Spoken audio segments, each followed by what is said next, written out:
talk Canucks hockey. It's nothing is perfect. You guys like my new hairdo? I was doing cosplay today. This is nothing is perfect. I'm Russell Holiday. I'm wearing a Star Trek shirt. And we're about to watch the Vancouver Canucks versus the Vegas Golden Knights. The first game back after the Four Nations face-off. Should be a lot of fun. Getting right back into the action. Playing tonight against the Vegas Golden Knights at 7 p.m. We play again tomorrow already at 5 o'clock against the Utah Hockey Club. So it's going to be a busy, busy weekend. So make sure you stay tuned. Today we're going to go through the hellos. Say hello to all you beautiful people who are already waiting here in chat. Waiting for the game to get started. We're going to go through the stats that you want, but you don't really need. They're back. We've got the stats. We can do the stats that you want, but you don't really need. We're going to go through the Canucks lineup. We're going to go old school because everything is a game time decision. So I'm going to check to see. We're going to go on Twitter together and see. I might be able to show you the defense because I think my defense will be accurate, but I'm pretty sure that my offense won't be accurate. But we'll see what happens. Who knows? During the first intermission, the Rusty and Dusty Sideshow happens. So Dusty will be by. We'll talk about the ups and downs of the first period. We'll go through some of the latest news of the day when it comes to hockey and Canadian hockey as well. During the second intermission, it's going to be our very first edition of Never Boring with Ed Willis. How excited are you guys? How stoked are you? I'm going to read to you. Let me just show you. I'm going to quickly show you. Look at the new fireplace room I got started.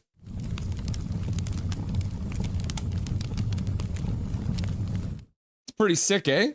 So I've set everything up. So now we got the fireplace going. So during the second intermission, I'm going to read to you out of Never Boring by Ed Willis. It's called The Up and Down History of the Vancouver Canucks by Ed Willis, who's a longtime newspaper and writer for the Vancouver Canucks. Post-game, we'll have Dustin come back. We'll break down the final score. We'll get you guys all up to date on the Abbey Canucks. There's a whole bunch of stuff going on with them. But let's start where we always do with the hellos in chat. And I know there was a bunch in here before I got the computer all fired up. So Calvin99 Charlie, the first one I can see. Let's go, boys. Trevor Linden, go Canucks, go. Trevor Linden, go Canucks, go. And then he says, let's go. Edmonton lost 6-3 to the Flyers. Jazz says, oh, shucks, here comes some drama. KJ was here. Oh, KJ just signing their name.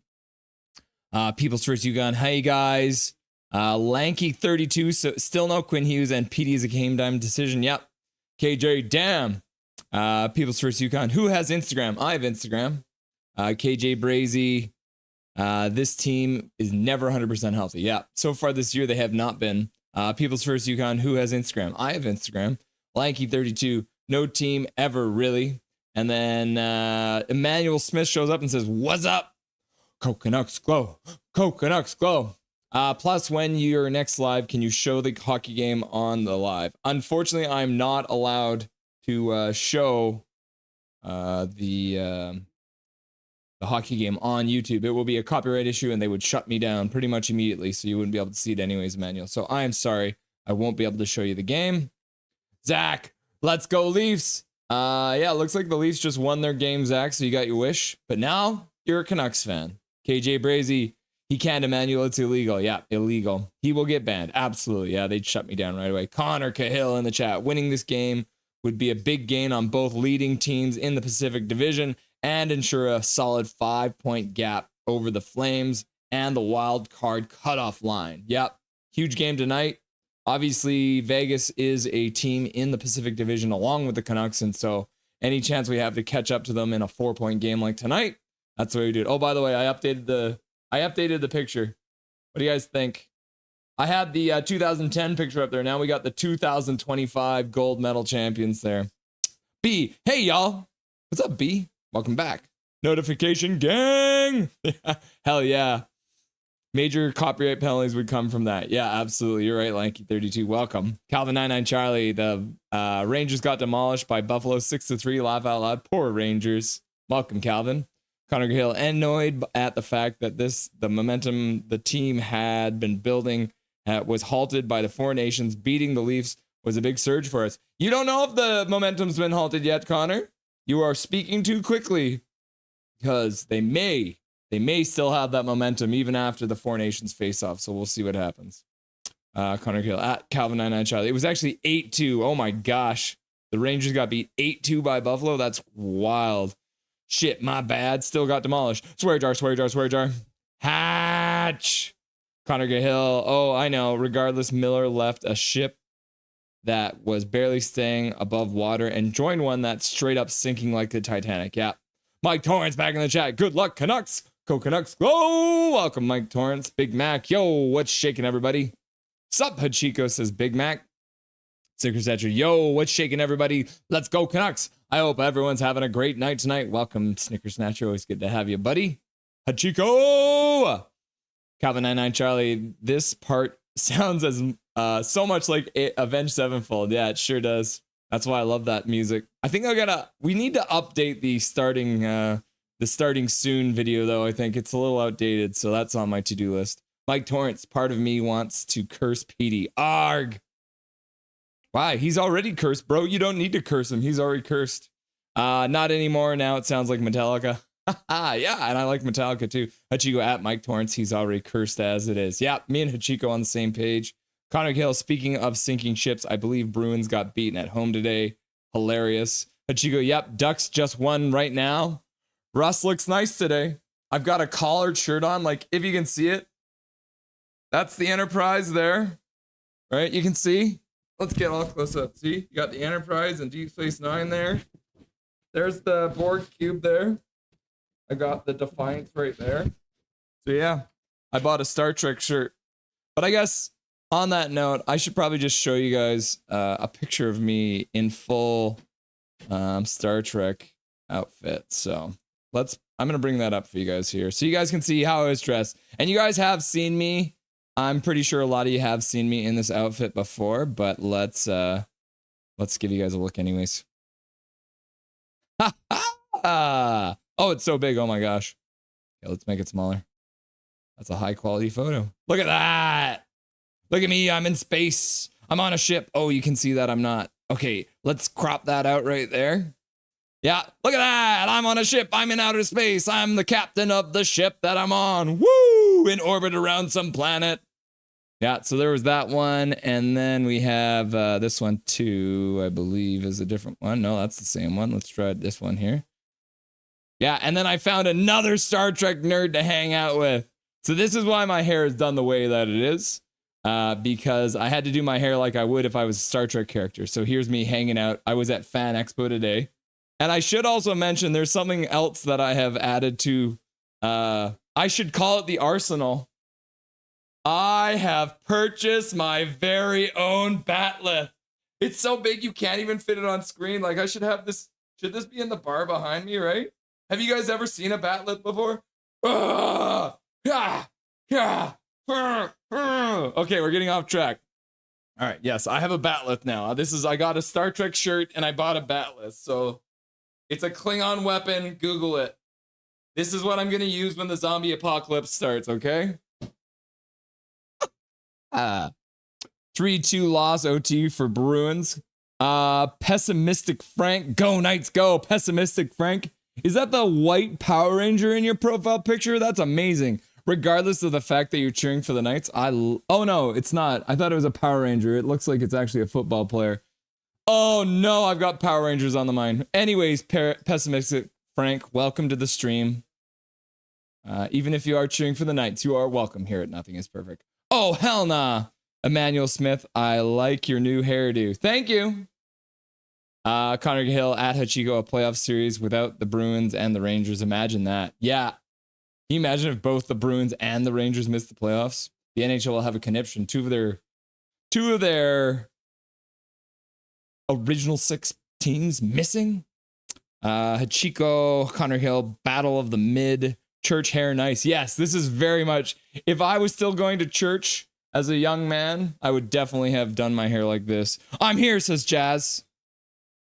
Rusty, were you trying to dress like CBSA officer? No, not quite. But I can see the comparison. I used to work at the airport, and this is how they all looked, right? So I kind of fit right in. Derek in the chat, I hope Demko is okay. He didn't hurt his knee. Apparently it's a groin. Clay's in Vegas for the game tonight. Crazy. Clay getting down there, having some fun watching the game. Michael Chow, I'm blinded by the glare from the Canucks bench. Is that talk his bald head or gold medal? Soup Gang, Gary Wiseman in the chat. Barbershop window. I'll cheer for the Canucks today so Oilers can stay in first. Okay, that's fair enough. Paragraph Pro, looking sharp tonight, sir. Sheesh. Thank you, Dustin. Nice to have you, buddy. No soup for you. Okay. Live long and prosper, Russ. Yes, live long and prosper. Salutations all, says KJ Brazy. Star Trek, an entire TV series about people who super glued their fingers together. Yep. The only way you can do this is now I can't do anything, like they're just stuck like this now, you know? Zach, Leafs win 6-3. Drew Richards in the chat, king of the mods, back to the grind. Coke Canucks glow. Trevor Linden, Coke Canucks glow. Goal. Trevor Linden, Coke Canucks glow. Goal. Okay, we're running behind. Let's jump over to the stats that we want, but we don't really need. You cannot see the stats that you want, but you don't really need. What is happening? Everything's broken. How about this? And then how about this? Oh, there it is. Okay, cool. It works now. Let's not make that mistake for the 100th time. Alrighty. Stats that you want, but they don't really need. They're back because we have stats to play with. The Vancouver Canucks record on Saturdays is 374 and 372. We've seen this number slowly creeping up over the season because they're really good. At home, they're 211 and 155 on Saturday night. So that's good to see. Well above 500 on Saturdays when they're playing at home. On February the 22nd, which is today, they've played 22 times. They're 8-12. That's not the stat we want to see. 4-7 at home when they're playing on February the 22nd. They've done it 13 times. So we're looking to make this 5-7 tonight. Canucks versus the Golden Knights. They have played each other 22 times in their history. The Canucks are overall 7-13 against the Golden Knights. A very good team right out of the bats. Probably the best expansion team of all time. Maybe one of the guys from the early expansion, maybe like a St. Louis or something. They were pretty good, but nothing like the Golden Knights. The Canucks are 3-6 against the Golden Knights at home. Golden Knights versus the Canucks on Saturdays. It has only happened 3 times. The Canucks are 1-2. They have never beat the Golden Knights on Saturday night in Vancouver. So tonight is the night to do it.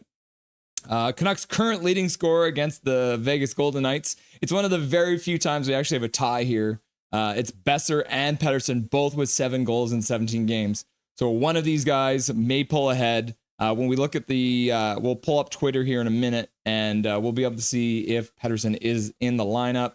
Hughes, 10 assists in 13 games against the Golden Knights. Pettersson, I should be saying this, EP 40, 17 points in 17 games. So he's got a couple more assists than Besser does, taking that lead.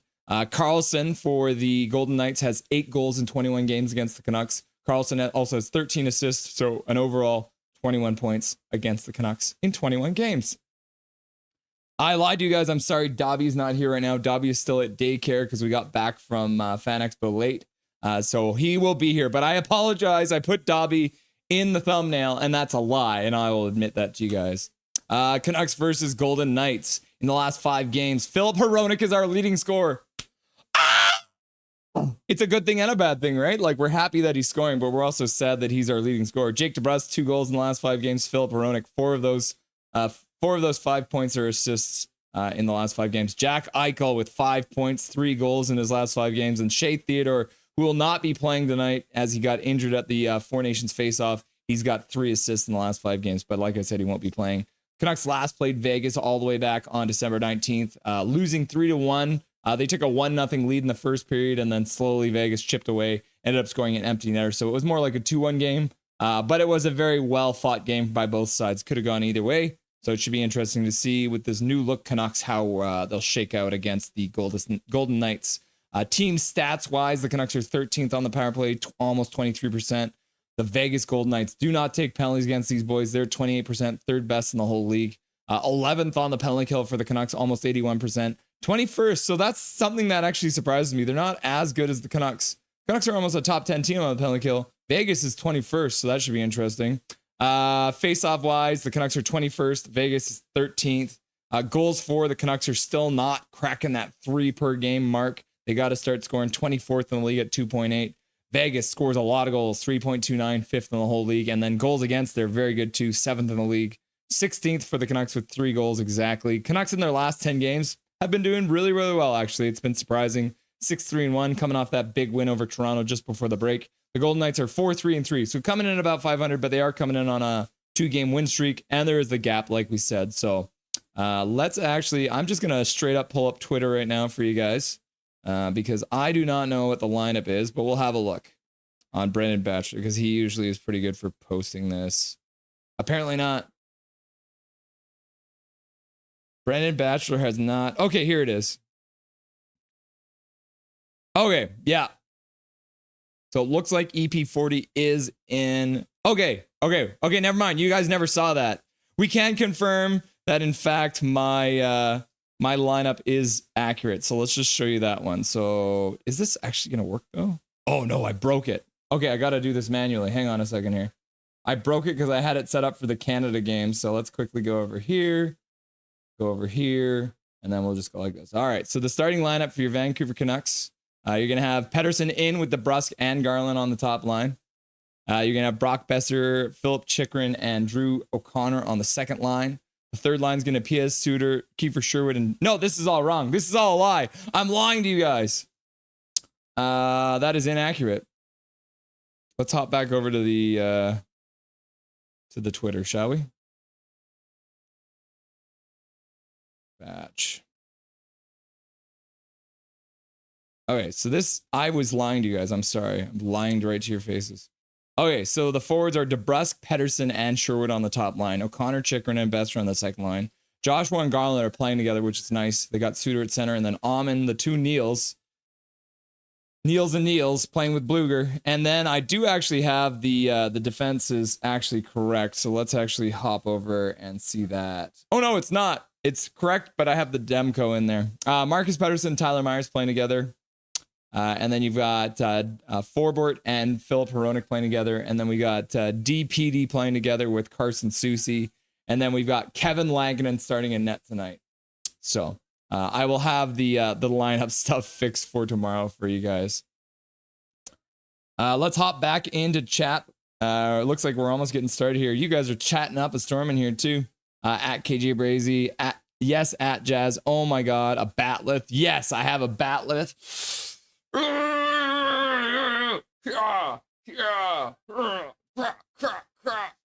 Goes well with my Star Trek shirt. So if I wasn't mistaken, Russ, I'd say you're a big Star Trek fan. Yeah, just a little bit. Just a little bit. Oh, what's that? Oh, what's that? Oh, can you see that? It sounds like it's going to be, yes, it's going to be a win for, do you see that? The Canucks are going to win tonight. The tricorder never lies, guys. Oh, yes, I also did. Have you guys ever seen this before? I don't know if you guys have ever seen this.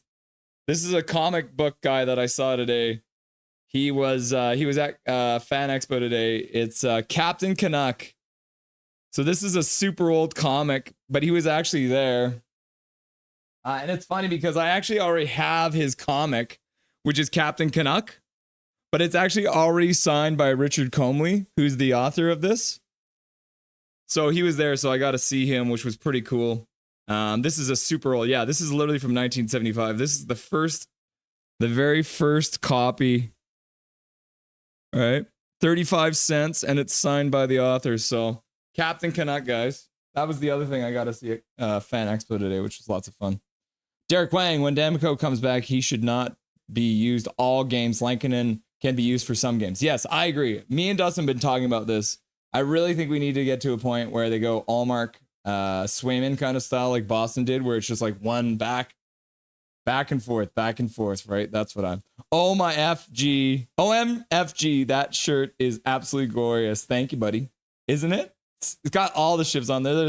You can see on my shoulder right here, there's a Klingon bird of prey. Oh my gosh, it's so cool. Yay! PDN, let's go. Yep, EP40. Says Gary Wiseman.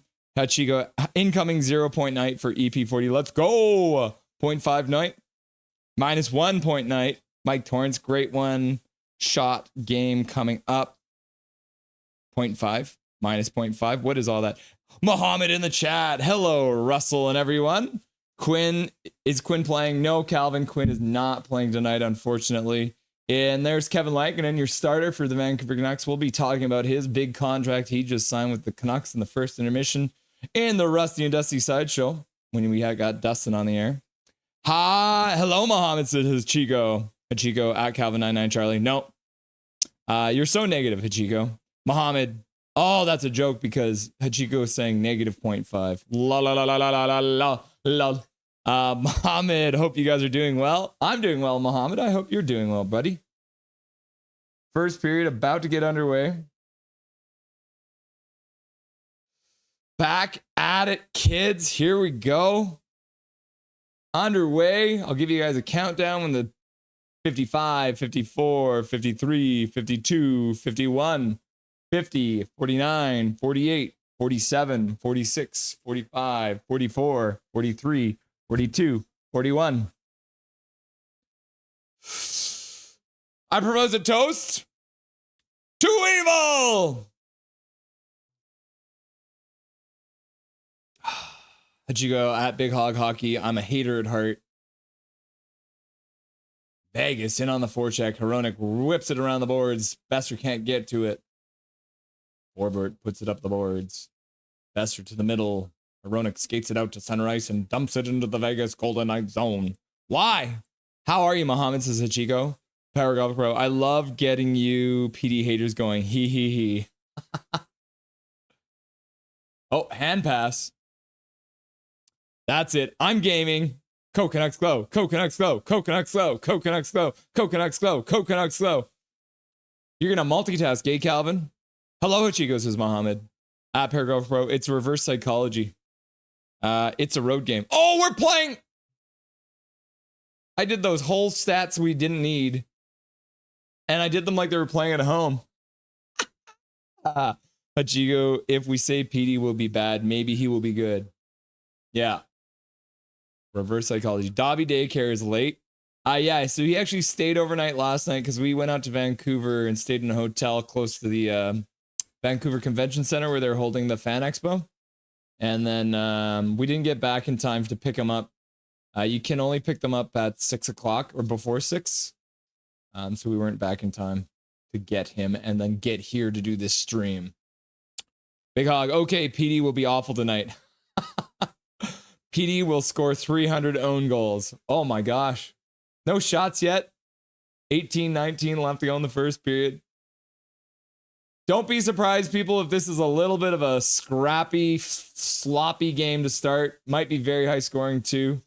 Obviously, most of these players have not been playing for the last 2 weeks, so it might take a minute for these guys to get back into the swing of things. Should be interesting to see. DeBruskin on the forecheck. Can't get the puck, though. Calvin99Charlie. PD needs to download his social media again. It was better when he was seeing what people were saying about him. I don't know, man. I don't know if he needs to see that stuff. Laugh out loud. You guys hear about the new logo announcement soon? What? What? Oh my God, what do you mean? Big Mac like main new or special event new?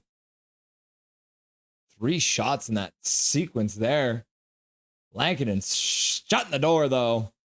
Shot goes wide. Young Pedersen can't get it, and the puck comes right out front. Vegas gets another shot. How is that 3 shots, though? Barbershop window. Demko is gone. You don't sign a backup for $4 million. There's a lot of backups that are being signed for about $4 to $5 million right now. And that thing is, Barbershop, is that a lot of these backups need to play 25 games these days. So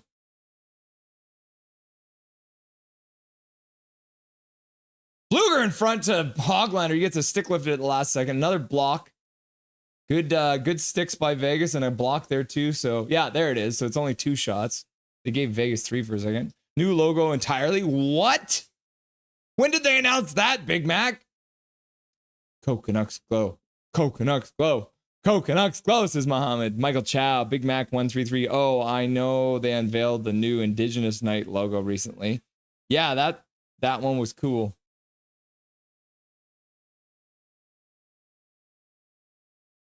Myers puts the puck into the corner of the Vegas zone. Dakota Joshua skates in, throws a hit. Can't come up with the puck. Puck gets hit by the ref. Vegas gets the puck out, though, right out to center. Vancouver slams it back in. Gary Osmond, they're putting Quinn Hughes' face on the logo in an attempt to woo him for the next contract. Fair enough. Just be like Quinn Hughes' face like this. The Canucks have 6 players on the ice. Whoops. That's a penalty. Did I say something about sloppy hockey? Yeah, the Canucks just had 6 guys on the ice. They'll have too many men on the ice. Penalty.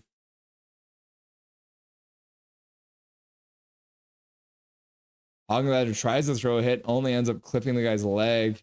I'm surprised he didn't get a penalty for that.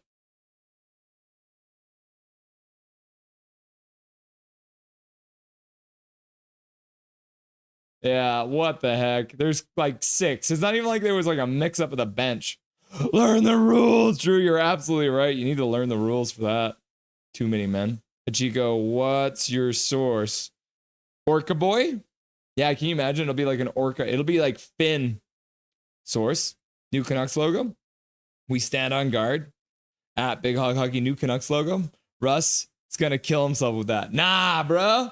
Nah, I've got full control of my extremities. More than likely than not, I'm going to actually like hit the camera or the light over with it. Vegas to the power play. Big PK. Big PK here, people. Did that go off of Lankinen's blocker now? Huh. I think Big Mac 133 is spreading misinformation and therefore should be sued. Too evil, says Zach. Cheers. Now they've taken another shot away from Vegas, so they're down to 1. Hilarious. Jack Eichel is tied for 6th in the NHL with 69 points. Gary Wiseman, I don't know why Talk won't play Sherwood with PD. Sherwood has got speed, size, and a quick shot. They look good together early in the season. Blocker saved by Lankinen. Puck comes to the middle. Canucks clear it out all the way down the ice. 1:22 left to go in the power play. 15:40 left to go in the first period. Vegas has 2 shots. Canucks have not registered a shot yet. Can you believe it's already been 2 weeks? How sharp is that bat left?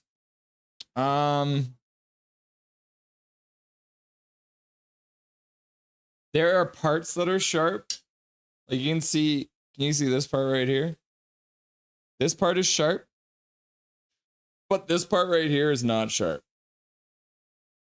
It's more blunt, but right here is actually, well, it's not sharp, but it's sharp-ish. As you can see, it's kind of like sharpened. But yeah, I think we're going to literally mount this on the wall in the house. Should be fun. 30 seconds left to go on the power play for the Vegas Golden Knights. They've got 1 shot so far on it. Lankinen blocker did away. Big Mac, can't remember where I saw it online, but was curious if anyone else had heard anything. Chikrin? Did I say Chikrin? I meant Heedle. Chikrin. Put banana peels by his feet. By his foot. I don't know if that's a good idea. Be all slippy. Drew Richards, Russ. I love those toys. Had the same phaser and tricorder growing up. This is literally the one I had when I was a child. I got this one. It says it's from 1993. So I got this in like 1993, 94 or something like that. Like, and the crazy part is it still works. Like, can you believe that a toy that's like 30 years old actually still works, right? Like, it's crazy. It even still makes sound. I think it's starting to die though. Isn't that cool? Vegas wins the draw back, dumps it into the Canucks zone. They said they were going to announce it in the coming months. Awesome and cool bat lift. Long live and prosper. Live long and prosper. Mohammed, excuse me, what is Captain Canuck? This is Captain Canuck, bro. Isn't that wild? You guys didn't know anything about this. The first fantastic issue by Richard Comley. It's a literal, like, Canadian hero. He worked for CSIS, or CISO as they call it in the comics. But yeah, if you guys haven't, check out Captain Canuck. They're hard to find, though. A dude in a Speedo with a maple leaf on his chest. Yeah. Miserable Sabres and hello there, Russell. Today, I'm so happy. I heard the good news, buddy. You guys got a big win on your Your state rivals, those filthy Rangers, eh? Good job, miserable Sabres fan.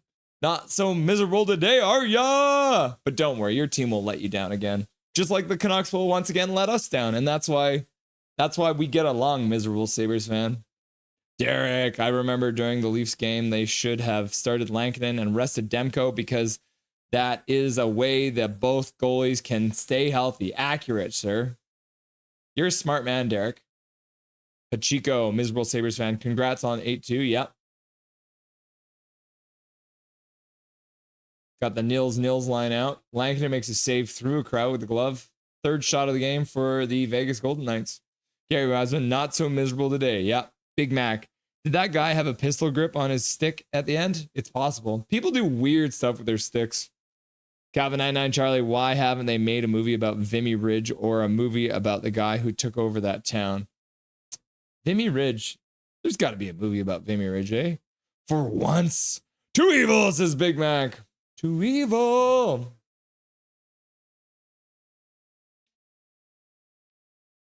Wait, I've been here since 500 subs and it's still don't know what the countdown thing at the start of the period. The countdown thing at the start of the periods.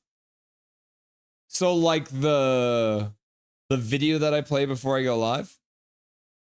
That's just like a video I put live. So then once I get here, everyone's all pumped up and ready to go listen to some good music, seeing some good Canucks clips. But like I said, I think we got to update that video. It's getting, I made that one before the season started. So I think we should upgrade it. Zachary, go Vancouver! Green, blue, and white. Oh, that emoji is meant to be coconut. I thought it was some kind of bowling ball asteroid. Coconuts glow. Coconuts glow. Yeah, it's a glowing coconut because we like coconuts glow. Coconuts glow.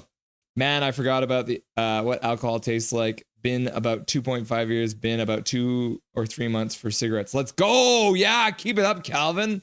No cigarettes for 2 or 3 months, bro. That's awesome, man. Keep it up. You got all my support. It's the glowing coconuts. Coconuts glow. Bad passing. Yeah, Jazz. You're going to see a lot of bad passing. Segmina. PD's parents are so ashamed they don't even come watch him play. I know, right? They're so ashamed they can't even watch their son. What a disappointment. Special event new. So the jersey's probably just a special event new. Oh, look it. Did you change your profile picture to be live long and prosper, bro? Lanky, live long and prosper, Lanky. Segmina, we got more logos than anyone else might well lean into it. Yeah, true enough. Plays back underway. 13:23 left to go in the first period. Gary Wiseman haven't won any cups with the previous logos. Might as well try a new one. Yeah. It's like, all right, this one didn't work. How about this one? No, this one didn't work. All right. Green, blue, and white. How about trying orange, yellow, and red and black? What are we doing? Failing horribly. It's going to take a minute, I think, for these teams to get into it. Learn the rules. Flying V with blue and green. That would be sick. I think I've actually seen that before, Segmina. I mean, it's got to happen eventually, right? Because they did the, was it the 40th anniversary jersey was the old, like, stick in rink. And then the 50th anniversary was the flying skate. So, Calvin 99 Charlie, is anyone worried about the asteroid coming in 2032? They're calling it a city killer.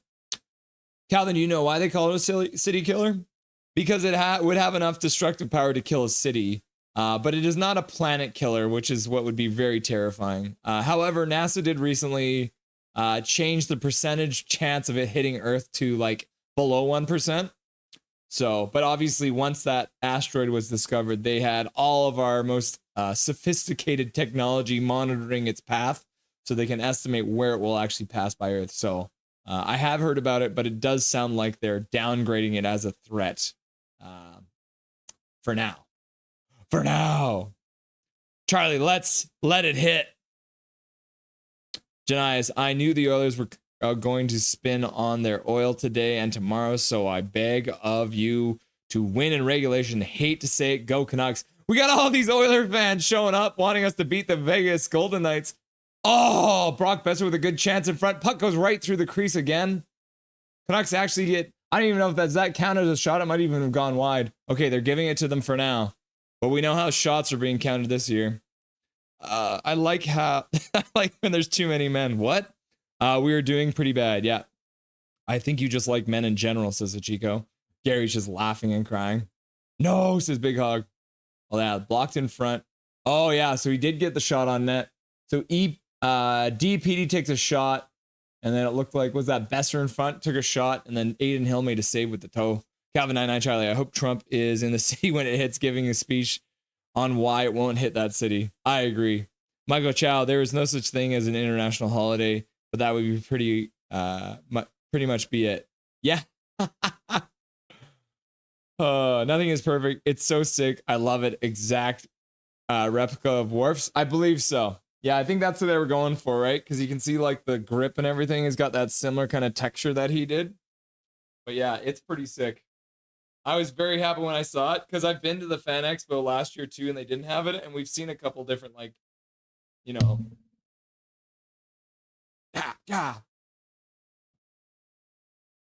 Zelensky, Trudeau, Biden, and it's Trump that offends these plebs. They're all a bunch of idiots, Segmina. What do you mean? Every single one of those motherfuckers offends us. Nice killing. Imagine being alive in 1993. Ha! Solar Midnight, welcome back, Solar Midnight. Hey, Russell. How's it going, brah? Welcome back to the stream. We're back into regular season play. KJ Brazy, I was born in 93. So yeah, you're just a bit younger than me there, KJ. I was born in 84. Big hit by Sherwood, knocking his man down. Preventing anything from happening. So they got Sherwood playing with PD and DeBrusque, which I don't mind. Me too, says Gary Wiseman. Born in 93? Oh my gosh, I am the oldest one here, aren't I? 3 shots on net now. The Canucks have tied the shots up. You love to see it, maybe. Yeah, there it is. Big Mac. So I was right. Ja, ha, ha. No imagination needed. 93. I was 2. So Calvin does not remember the 94 Stanley Cup run. Garland couldn't get that clean shot off. Had his stick checked by Eichel coming on in the back check. UNC. Chico wasn't even a dirty thought yet. I don't think my parents were even in America in 93. Japan? Question mark. B-Dog. Hello, world champions. Yep. Got the world champions right there. You'll love to see it. Mexico. A Chico from Mexico. Oh, nice. Tacos. Michael Chow. It was weird feeling cheering for a team that actually won something. Wasn't it, Michael? It was nice. Capitals fan. Yo, Russell and everyone. Welcome back, Capitals fan. Nice to have you. Can you cheer for the Canucks now?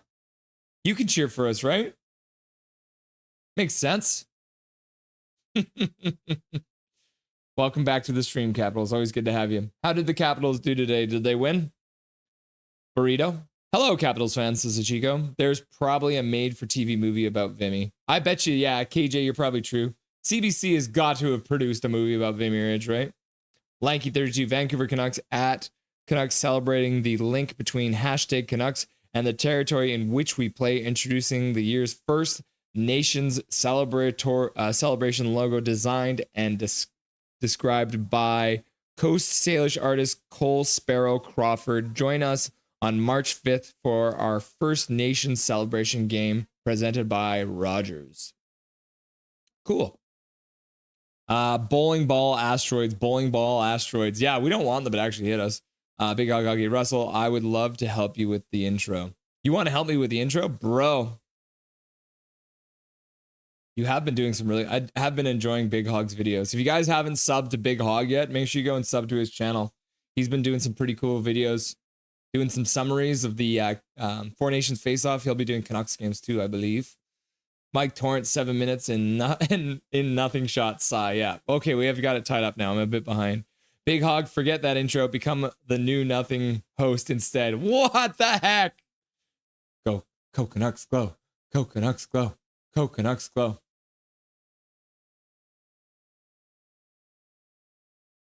Calvin 99 Charlie, not gonna lie, I have half a pack beside me, but I haven't gotten a chance to have one because Canada won. Canucks are winning lately. Life is good. Yeah, true.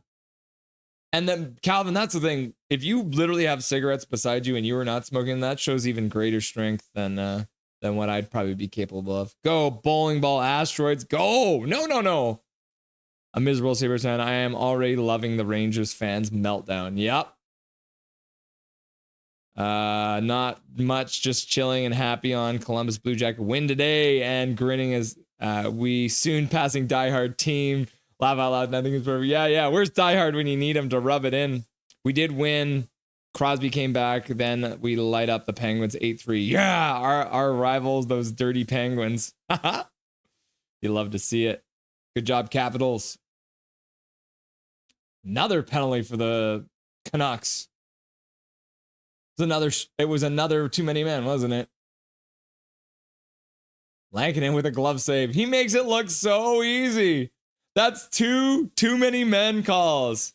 That is hilarious. Can you believe that? Look at this. Too many men on the ice twice now. They only have 20% in the faceoff dot. That's ridiculous. But they do have 7 hits. They got more hits than they have shots right now. What's up with that? Back to the bar. Got a minute and 19 seconds left to go in the power play. Blanking it with a save. Puck goes to the corner. Vegas picks it up on the half boards. Back to the point. Eichel bobbles a pass. Can't get it. Puck goes up high. Goes back down low. And then a pass back to Eichel. He misses it. The puck goes all the way down the ice. Minute left to go in the power play. Aiden Hill shoots it all the way up the ice. But no one was there to get it. Marcus Pettersson puts it up to Garland. And he ends up chipping it back down into the zone. Yeah, Hachiko, good idea. Become the new host. Why was someone yelling? No. It might have been like thinking their teammate was going to pass somewhere and they're trying to warn them not to. David W. at Mike Torrance. Sportsnet shows 3 Golden Knights shots versus no Canucks shots. Canucks 1 approaching the 8-minute mark of period 1. Yep. We're up to 3 now, but Vegas is up to 5. Good stick there by Sherwood to prevent that pass from getting across. Preventing a really good chance for Vegas on this power play. Garland stops it in the slot, rips it all the way down the ice. The Canucks will be able to finish this power play off. Hurdle was on the ice for a full 2 minutes there. Power play clock is broken, but it is over. Canucks are back to full strength. Probably not full strength plus, though, right? Miserable Sabres fan. That's the most goals I've seen my team did today. At least they did something at nothing was perfect. Yes, you are right, Miserable Sabres fan. 8 goals is wild. Vegas still controlling in the Canucks zone. Pearson's shot goes wide and rings around the boards. O'Connor gets it up to Hedel. Hedel comes in. Brock Besser trying to catch up. Oh, Hedel shoots it wide and comes off the end boards and comes all the way out to center ice. Damn, I was excited to watch Quinn play. Yeah, unfortunately, he's not playing tonight. But we need him to get rested, KJ. You know that. We want him to come back healthy and ready to go. Besser puts it in front, but looks like Hedel couldn't get a stick on it. Puck goes all the way back down to Lankin, and 6:16 left to go in the first period. Michael Chow at Jazz, their feed of the Four Nations Cup was really delayed. Aiden Hill's like not even in his net. What's going on? The Canucks are getting some pressure. 4 shots now. Hoglander leaves the puck, but there was 2 Vegas Golden Knights there. Not a good read by Hoglander on that one. And then we got DPD in behind the net. He takes his man, but the other Vegas Golden Knight takes the puck. Hachiko, I went to go watch a college basketball game earlier today. Oh, very cool. How many people was that? Was it a kind of college game where there was like literally like 20,000 people there, Hachiko? Segmina, Google tell Al Halma Sodom. What does that mean? Is that a shot? No way. I know, right? They got 4 now. Big Hog, the fact that they can track an asteroid coming in 2032 is crazy. Yep. Science! It's a moment in history. Do you think the college football game will open the doors for college hockey games? Well, college hockey is... Oh, what a toe save by Lankinen. Another one. Lankinen with another glove save. He is keeping this Vancouver Canucks team earning that 4.5 million. Well, he's not making 4.5 yet, but either way, good save by Lankinen. Yeah, Lankinen gets a good save. Yeah, Vegas is definitely pouring it on. Aronik's trying to box out Michael Chow at Big Hockey. They move in a fairly predictable path, and a fears is nothing relative to the universe. Correct. Sup, Solar? Hey, Gary Wiseman. Swear jar. 81, 25. I was born a second ago. What? Are you from the future? 1921 for Big Hog. Russ, UNC is uncle. Oh, okay. Oh my God, Grandpa. I am a grandpa. Look at my hair. I'm a grandpa. Gary Wiseman, correct. Congrats on the win. Sounds like the BJs were sloppy tonight. You love it when the BJs aren't sloppy. Or maybe you do like it sloppy. I don't know. You just say it without l. Unk. Wait a minute. Too many men on the ice. Yep, they did it again. Mike Torrance. PLD is a good fit with the Caps. Good for him. Yeah. Thanks for the plug, Rusty. No problem. Did they get another too many men penalty? Yes, it happened. I didn't even realize. I thought they were literally showing a highlight from the first one, Drew.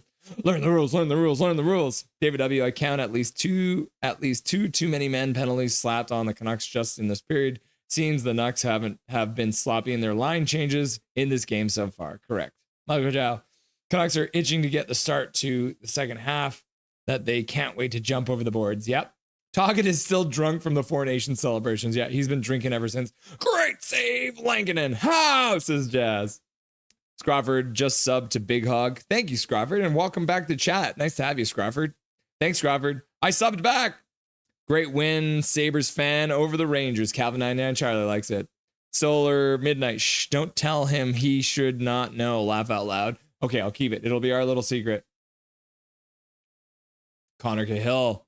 Is it me or are Vegas having a disaster of 2 times power plays? A lot of passes getting picked off. Well, the Canucks are actually a really good penalty kill team. Lot.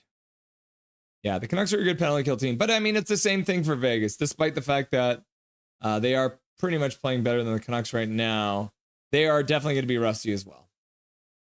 So, I'm not complaining, says Gary Wiseman. Okay, this may sound crazy, but I just realized the Canucks are living out the plot of King Lear with Horvat, Miller, and Pettersson. I haven't seen King Lear. Can you explain further, Michael Chow? Lanky, I can help the intro. Replace current music with Shania Twain. Man, I feel like a woman. JK. Man, I feel like a woman. Do, do, do, do, do, do, do. Connor Cahill, to say they're second with 28% and can barely test Lanky is a bit crazy. I know, right? Garland collects the puck on the half boards. Tries to get it down low, but there's 3 Golden Knights on him, and then they skate it out of the zone, and they flip it in. Miserable saves that. Now, Russell, do something for me. Make sure your Canucks destroy the Vegas Golden Knights. And Eichel. Yeah! Miserable saves man. Eichel can go down. Scrofford, no prob, Hog. I don't have a single vid, but thanks. Maybe someday. Heedle speed. Yeah, Heedle is a beast. The Vancouver Canucks have iced the puck. Apparently, they want to make a cake. They want to make a cake for Mr. Tocchet because he won the gold. But you shouldn't be making cakes. You should be playing hockey. So learn the rules. Connor Cahill is miserable Sabres fan. You need to change your name because you're not the New York Rangers right now. Laugh out loud. No problem. I'll sub to anyone who subs to me. Russ, I've gotten Jake DeBrusk from the Canucks, and first or second game he was on the team, he scored a hat trick. Great save, Lankinen. Vegas packs out their stadiums pretty well, maybe because it's a weekend. Yeah, probably. It's probably part of it. Saturday night, puck bounces out of the Canucks zone. 3:41 left to go in the first period. Hito with some speed. Turns in the corner. Gets the puck stripped from him, though. O'Connor falls down, too. But the puck goes back down to O'Connor. But Besser vacated that corner, so Vegas is able to collect the puck and skate. Take their time, get a change. The Canucks will change to miserable Sabres fan at Connor Carroll. Yeah, I have to wait now for 12 days to change it. Because you keep on changing your name, eh? That's the thing that happened. We had Swerve and Irvin change his name to Jake Gives Hockey, and then he couldn't change it back. Great save, Lanky.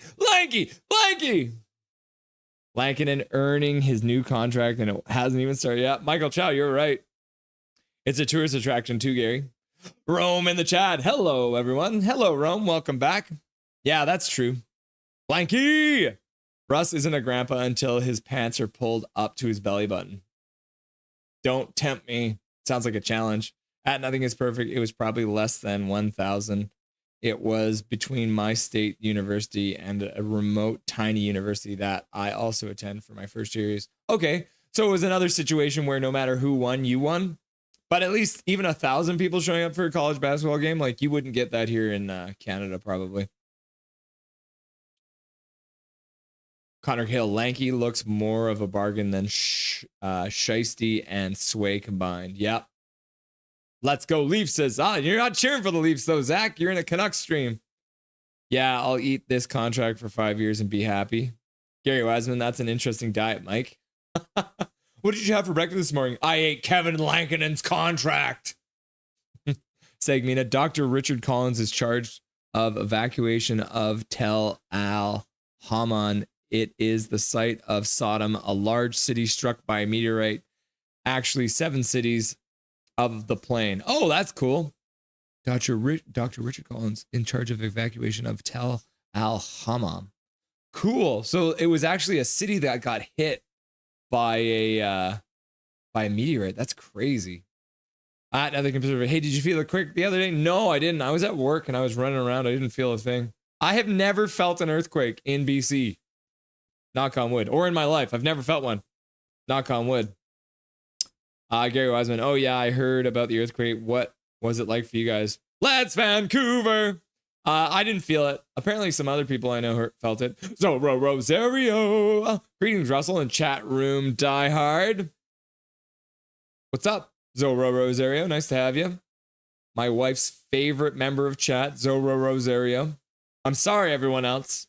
She's made her choice. Another save by Lankinen. Rebound comes behind the net. Lankinen diving across with his toe. Puck goes over the glass. Is that a penalty? Looks like that's a penalty. Tyler Myers puts it over the glass. The Canucks have taken their 3rd penalty of the first period. They have 3 penalties. They have 4 shots. Let's not make it 4-4. Lankinen with another toe save, sliding across on Barbashev. Oh, no, it wasn't. Barbashev couldn't get to the rebound, though. Canadian paper is good. Learn the rules, learn the rules. Michael Chow, King Lear is kind of boring, but if you want to kick it up a notch, go see the movie Ran from Akira Kurosawa. It's a feudal Japanese version of King Lear. That actually sounds really cool. My wife is super into Japanese TV shows and anime and stuff like that. So learn the rules, learn the rules. Ran is an awesome movie. Okay, we'll have to watch that. Felt the earthquake in Vancouver. Nothing much here. B-Dog in the chat. Welcome, B-Dog. I don't know if I said hi to you yet. But if I haven't, you get a hello right now. Ajigo, I did not feel the earthquake in California. Love the shirt, Russ. Yeah, Rome, I know you would. Look at that. Isn't it sick? Okay, Canucks are on the penalty kill. We should be paying attention, not talking about Star Trek. Caps lover, with a win tonight, we continue to make our lead for first in the Metro harder now since the Hurricanes lost today. Perfect, Caps fan. Bro, you guys are on the up and up. It's one of those things, right? Like, you guys made it to the playoffs with like minus 24 last year in goals for, goals against. But this year, you guys are on fire. It's like every move that you guys made is working. Thompson looks great. Ovechkin's going to probably break the record this year. Lankinen with another save. Puck goes behind the net. 45 seconds left to go in the power play. 54 seconds left to go in the first period. Rome, the Jets and Blues game tonight could have given us Hellebuck-Bennington rematch. Canucks get it all the way down the ice. 30 seconds left to go in the power play. 40 seconds left to go in the first period. I got Michigan hoodie to support Quinns Hughes University. That's cool. That is cool, actually. Blocked in front by Garland, I think. 15 seconds left to go. The Canucks get the puck all the way down the ice.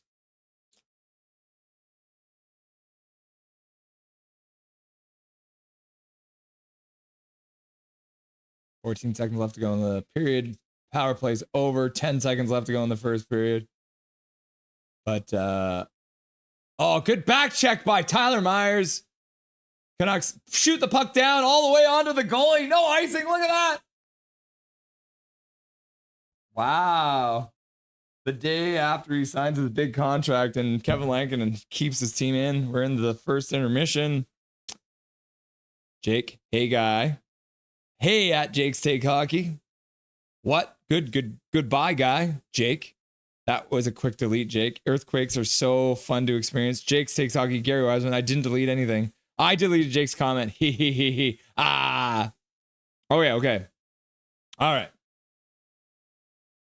Got reservations for Japanese Village Friday. Felt the earthquake in West Van. Oh, crazy. 4 shots. Wow, I know, right? Okay.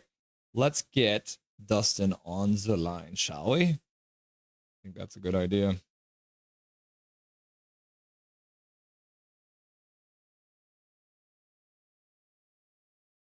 Alrighty then. First intermission, 0-0. Canucks are doing things, but to break it down further, we now have the Rusty and Dusty Sideshow. And to do that, we need the other half of the Rusty and Dusty Sideshow, the better half, Dustin Boydell. Hey, buddy. How's it going? I'm good. How about you? Oh, pretty good. Pretty good. Back into the grind now, right off the bat, right? Yeah. The Canucks look a little rusty and dusty themselves. Yeah, I know, right? The Rusty and Dusty first period, eh? Too many men calls. And I literally, I wasn't watching when the second one happened. And then they showed the highlight. I thought it was the same one. Yeah, I think Talkett's back there yelling nicknames for Team Canada or something, and the boys are getting confused. Like, who, me, or who you talking about? Me or them? Or Sid and Mac, you're up. Oh wait. Yeah, exactly. Is there any ups to talk about for the Canucks in that one? Other than, I mean, one's obvious probably. Oh, thank God we got him signed for the next 5 years. Let me tell you that for free. Holy Lankinen. 13 shots. Thank goodness.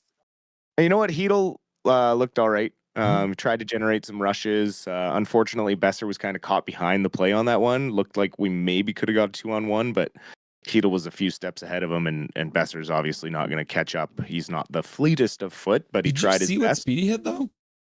He was moving at 37. Yeah. I didn't think he was capable of that. Yeah, and so, I mean, that tells you how fast Hedl is. Mm-hmm.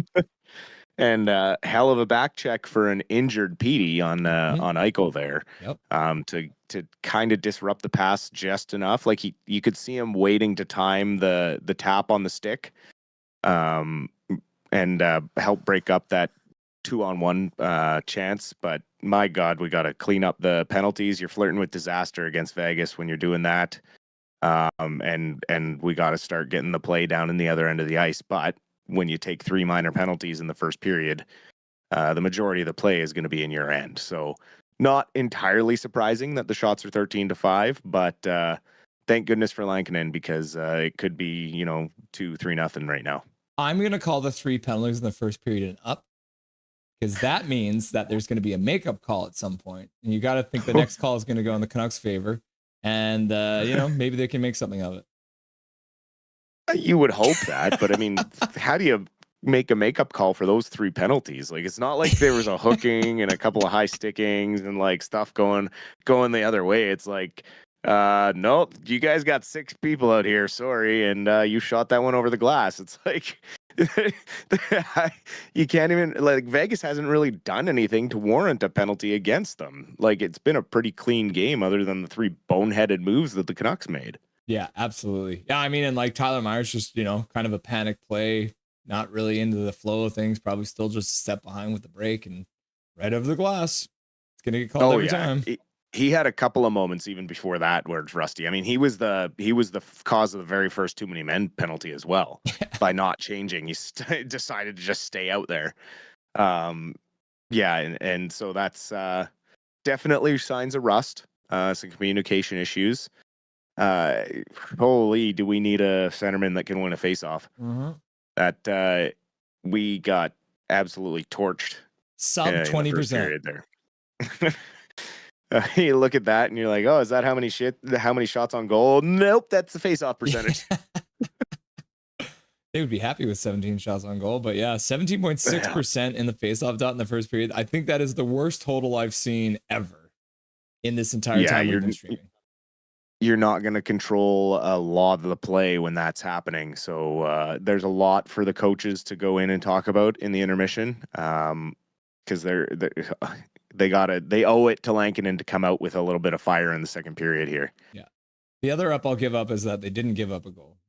And no matter how that No, happened, exactly. they didn't come out of that first period down a goal, which is huge, especially in Vegas, where they clearly, which I thought they were playing in Vancouver tonight for some reason when I was doing the stats earlier. But the other one I did like too was they did have 9 hits. So regardless of the fact that they didn't have the puck, they were at least smoking guys when they did have the puck. Yeah, a couple of good ones too. Sherwood with a couple good pops and a couple of good reads on the penalty kill. So to kill 3 penalties in the first period on the road, first game back after the long break. I mean, yeah, the momentum was against us a bit, but you kind of expect that. The home team's jazzed up. They got their home crowd and fans, and it is Vegas. It's one of the hardest buildings to play in, just because it is loud and the show is part of the atmosphere there.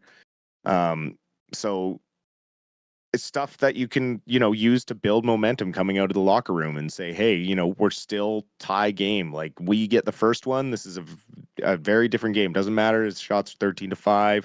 Lanky held us in that one. Let's go out there fast, hard in the first 5 minutes of the second period and get one on the board and then start playing our game, because if we can get the first one, we can settle in and start driving the play like we were doing before the break. You mentioned briefly when we were talking the ups and downs about the trio, or at least Petey's injury.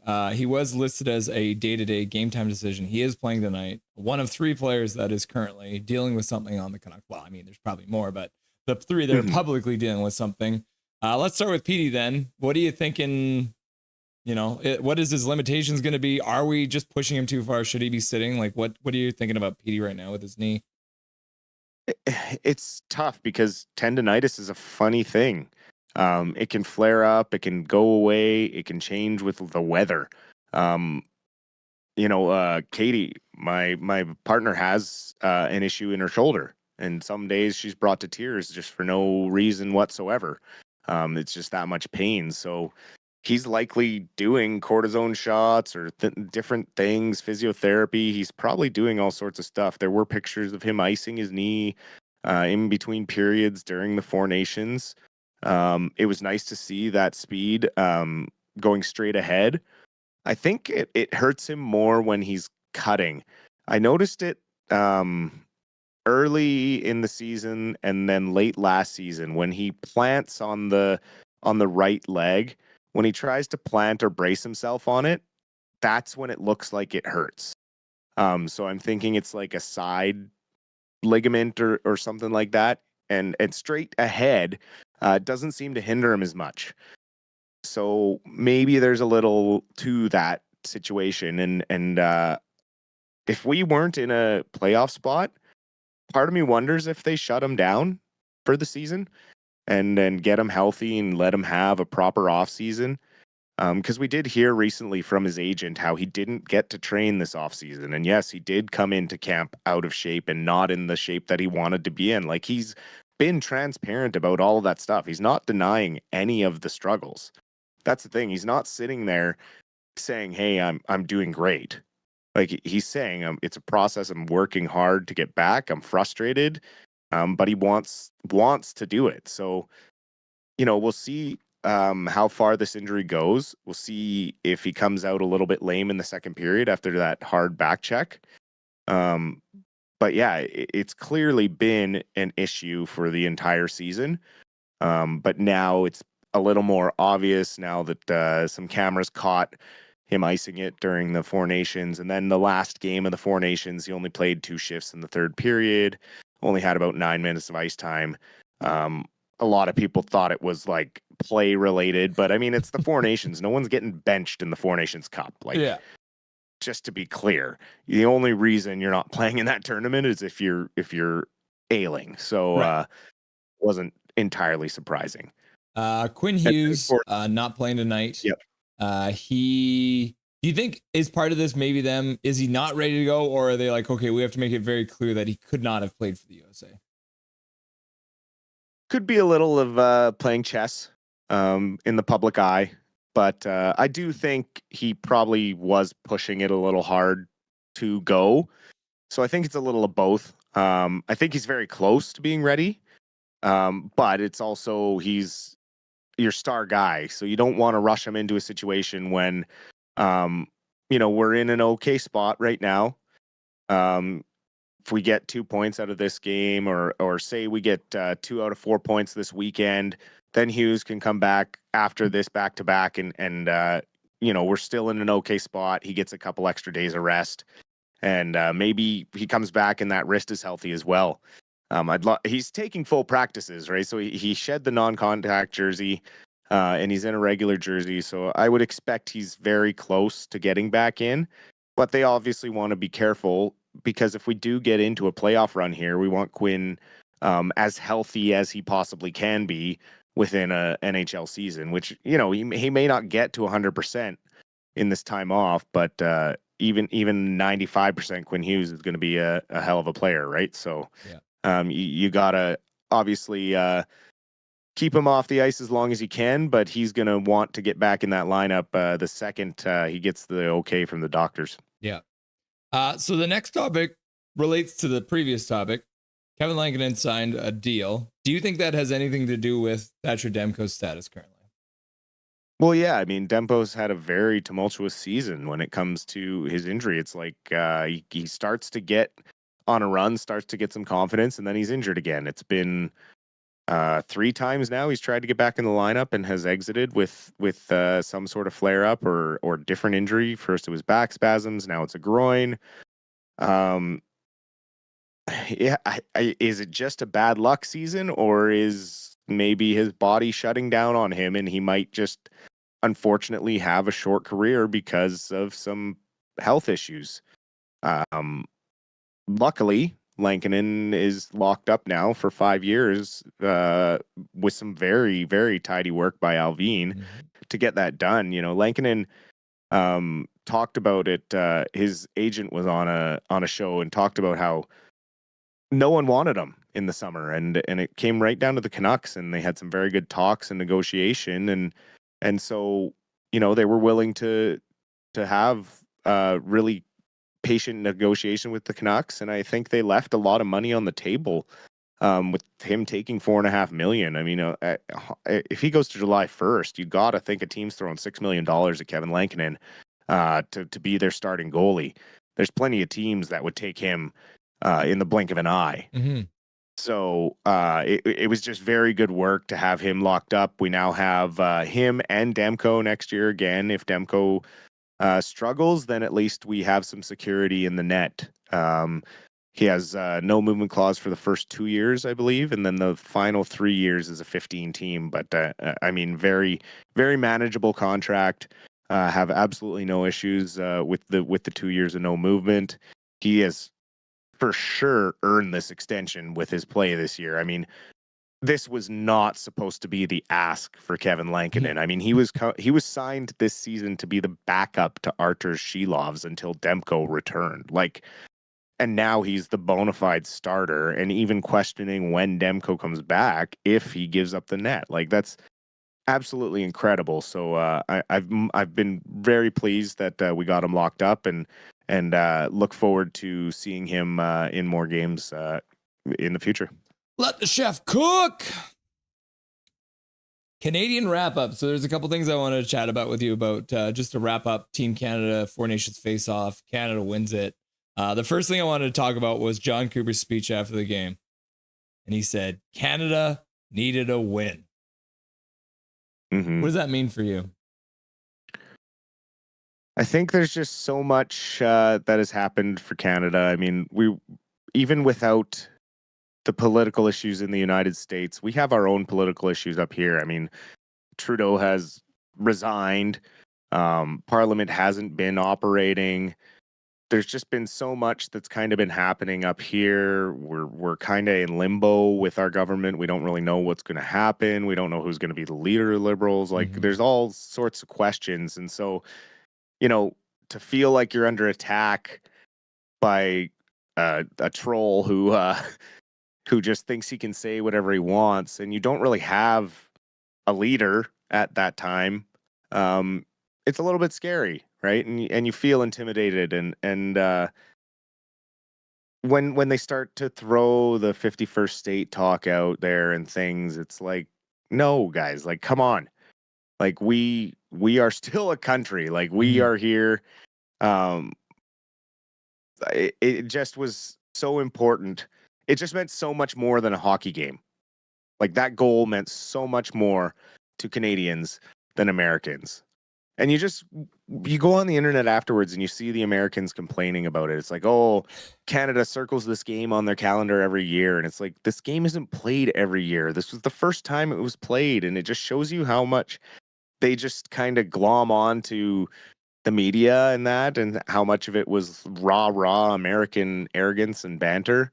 And to Canada, it just means so much more. It's just like, it is our game, and we're gonna defend it until we're bleeding. We can circle the championship game in any hockey tournament on our calendars because we will always be in the championship game of any international tournament. So that's why we can circle that. Not because we're playing the Americans. We don't give a crap who we're playing, but we're going to be there. It's us versus the world the majority of the time. We're going to forget about the 2025 World Juniors. Do they still play that tournament? Yeah, I don't know. I'll tell you one thing, though. The one thing other thing. Next year, the Olympics are going to be awesome. Yeah, awesome. Like, oh my God. That I will have marked on the calendar. Yeah, so speaking of the Olympics, that's the other thing I want to ask you about. Moving to Italy next year, the Olympics happening. Who do you think gets kicked off the team, and who do they get replaced by moving into a new year and a new tournament?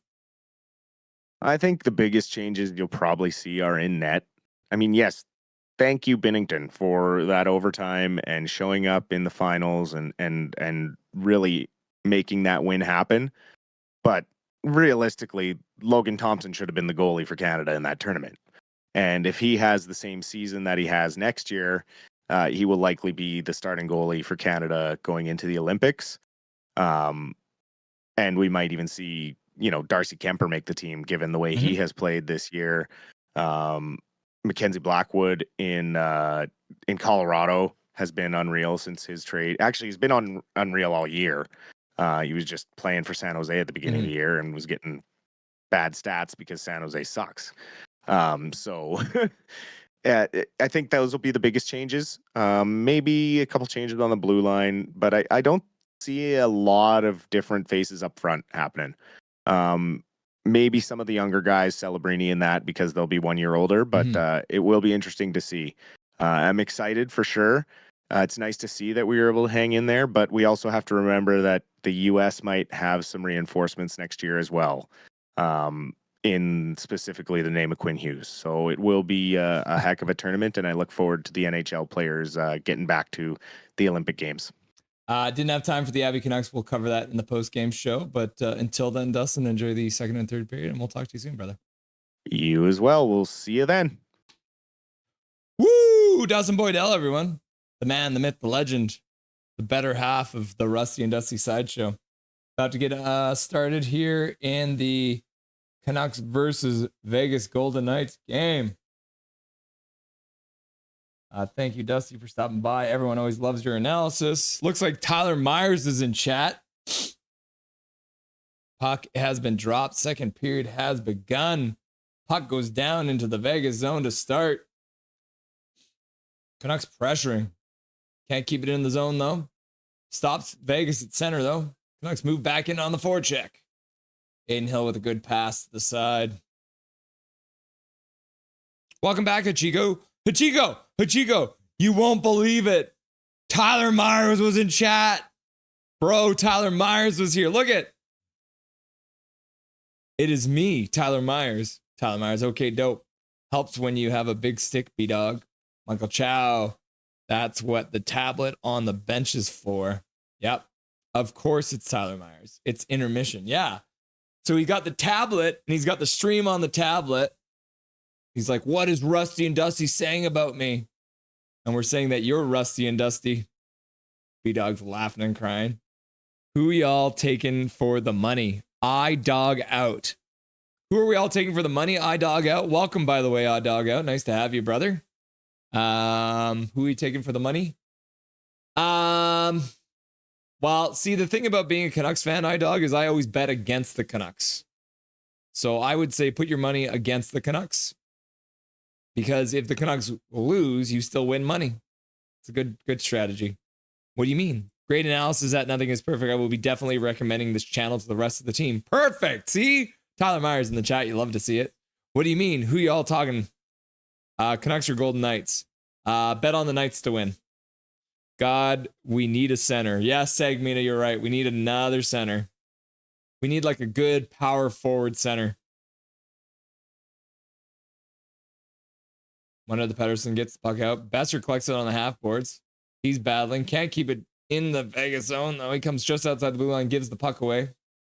18:27 left to go. Good pack check by Hedel.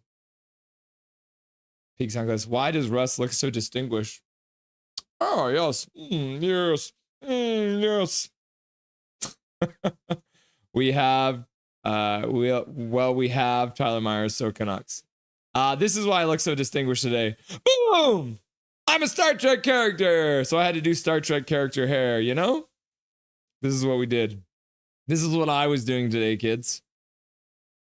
I was hanging out, being cool, dressing up like, so I did my hair like a Star Trek character so I could look like a captain. We do need a center, yes. B-Dog, good Trudeau is gross. Good Trudeau is gross.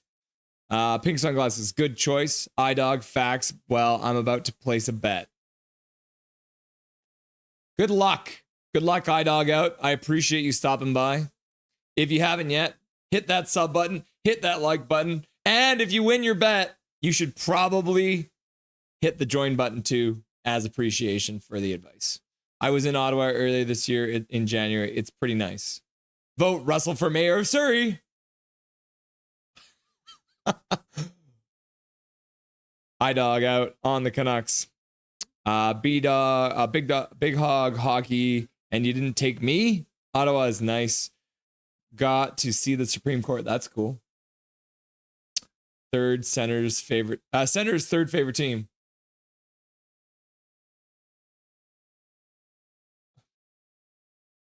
Chico, my bad. I'll take you next time. Yeah, nice, Big Hog. Next road trip. Got to see the Caps and Sens play. Yeah, you saw Vetchkin scoring overtime, right, Big Hog? 17 minutes left to go in the second period. Bluger puts it back to the blue line. Amon gets checked inside the Vegas blue line. I can speak.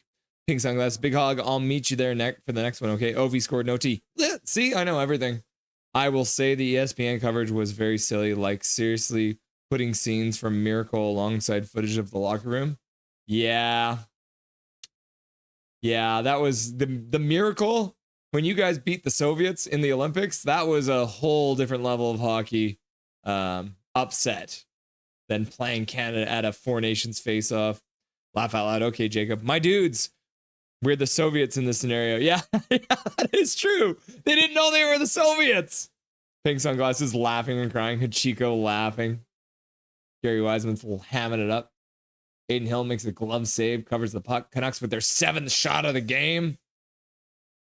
They now have 7 shots and only 3 penalties. They have more than twice the amount. Oh, that went right through the crease too. Wow. Tried to bank it off Lankinen. Susie loses the puck. Whew. Susie back to his old ways. Okay, guys, I'm headed to the bench. Bye, y'all. See you later, Tyler Myers. Good luck, Tyler Myers. Hit him high, hit him high, hit him high, hit him low, hit him low, hit him low. Hit him high, hit him high, hit him high, hit him high, hit him low, hit him low, hit him low, hit him low. Canucks win the face-off. Garland, shot to the front of the net, gets blocked. Joshua gets a shot blocked. Susie can't get it through his man. Another block shot. I think that's 3 blocks right there. Another block. Suter can't get his shot through. Vegas is stopping everything, but it's not even their goalie doing it. D. Petey stops the puck at center, shoots it all the way back in. Aiden Hill passes the corner. Someone just threw a hit in the corner of Vancouver Canuck. I didn't see who it was, though. Bye, Myers. Good luck. Olympics officiating is a whole nother level of corruption. Yeah, that is true, Segmina. If we had the same situation in the Olympics as we did at the Four Nations, where we had 3 fights at the beginning of the game, every single one of those players would have been suspended. They wouldn't have played the next game. They would have been suspended a minimum of 1 game, maybe even 2. So that's the huge difference. You're not going to see a fight, 3 fights in 9 seconds at the Olympics, because every player would be suspended. Marcus Pettersson. Heedle absorbs a hit, tries to make a play, but can't. At center ice, the Canucks flub it. Big Oggy Jacob, do you mean you'll meet me for the next Sens trip? Yeah, dumpster Bruce Cassidy. Tyler Myers sticks high, elbows out. Yeah, B-Dog, I can hear him saying that. Sticks high, elbows out, says, giving Tyler Myers the good advice. Yes, Big Hog. Give Petey some juice. All right. Need an adult, don't you? Yeah, you probably do need an adult, don't you, Big Hog? Michael Chow, was it at least game footage? Because the miracle scenes were from the movie, not the game, which made it more cringe. From the movie? Can't let young lad do a triple own. True. Canucks versus Sens. Hachiko. Oh, right. Have a good night, Russell. Go Canucks. See you later, miserable Sabres fan. Nice to have you for a little bit. Get some rest. Congratulations on your big win over those filthy Rangers. Russ doesn't know Tyler Myers was in the chat right now. I know, bro. I missed him. But then I saw his messages after he left. He was W. Aha, there we go. Hachiko to be. Oh, Canucks control. Ooh, Hronik trying to bank it in off Aiden Hill. Couldn't get it to go. Susie tries to keep it in. It does. Comes all the way down behind the net. Sherwood puts it out front. The Canucks score! Against the run of play! Jake DeBrusk puts it in the back of the net. It doesn't matter. The Vancouver Canucks have taken the lead in this game because nothing makes sense in Canucks land. Woo! Good hold the line by Susie. Goes back down. Sherwood puts it cross crease right across to DeBrusk, and Aiden Hill tried to get a poke check on the pass. Couldn't get it. Open net. DeBrusk just taking his time, getting to the net at the perfect time. And Aiden Hill had tried to stop that pass, but couldn't. And putting himself out of position, and nobody taking DeBrusk, losing their assignment. Pettersson on the ice. You love to see it. That'll be a +1 for Petey. Knox scored, says Jake's Takes Hockey 3. Goal, says Kurt. Sweep the leg. But I fight Crosby as Cats fan, though. Laugh out loud. Nothing can serve. Yeah, you can fight him. Good night, says Dave DeVilliers. Hi, Dave DeVilliers. Good night. Good night. Happy? Go, go, go, go. Misinformation. Canucks score. Boom. Canucks go, go, go, go. Pink sunglasses. Goal. Did the Canucks just ice the puck? What the hell? Jake the Snake, says Michael Chow. Goal, says B-Dog. Mom says, go, Canucks, go. Go, Canucks, go. Go, Canucks, go. Yeah, what a crazy play. Aiden Hill was trying to poke check his man behind the net. Nice goal. 1-0 Canucks, says David W. DeBruski, says Pink. Bang, says Big Hog. Go, go, go, go, go, go. His streak is over, Dave DeVilliers. Jake the Snake, he's going to score again. It was amazing. Canucks score after Sabres fan left. Laugh out loud. Nothing is perfect. He leaves and the Canucks immediately score. The Canucks ice the puck again? That's 2 times in a row. We need to get them 2 copies of the rulebook, people. Drew Richards, goal, goal, goal, goal. Mike Torrance, woo! Dave DeVilliers, go Canucks, go, goal. I predict Jake would score first for Uber Eats predictions. Is that a thing now? Goal, goal, goal, goal. Seamus B in the chat. My cousin's hanging out. Gary Wiseman, what did I say about the earlier about Sherwood and Petey? Good things happen. We're on a line, same line. Yeah, Gary Wiseman, you're right. Michael Chow, Bruins fans just fell to their knees in a market basket. Janice, I'm off to possibly drive people between. Oh, drive drunk people. I got to read that properly. I'm off to possibly drive drunk people between 11:30 a.m. and 2:30 a.m. if they need the service. I volunteer for a women's shelter that offers safe rides. Sadly, I get to listen to Sad Oilers podcast. Oh no. D. Petey. Slow to get up. Taking a minute. Gonna take a minute. That one might be a. Do you take it off the face, maybe?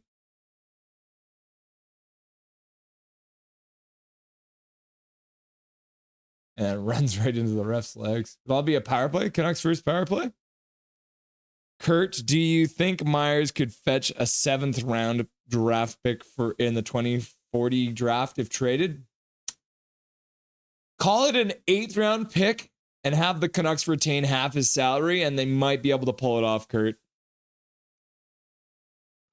Michael Chow, Janice McKay, thank you for service. Yeah, I was going to say, Janice, that's a really good thing you're doing there, man. Very, very cool. Keep up the good work, Janice. Despite the fact that you're an Oilers fan, I can say you're doing God's work out there, Janice. Good job, Canucks, from an Oilers fan. Yep, we got a lot of Oilers fans cheering for us right now. We play Vegas 3 more times, Edmonton fans, so maybe you come over to our side for a minute, unironically. Yeah, Michael Chow's saying that unironically. He actually means it. Thank you for your service, Gary Wiseman.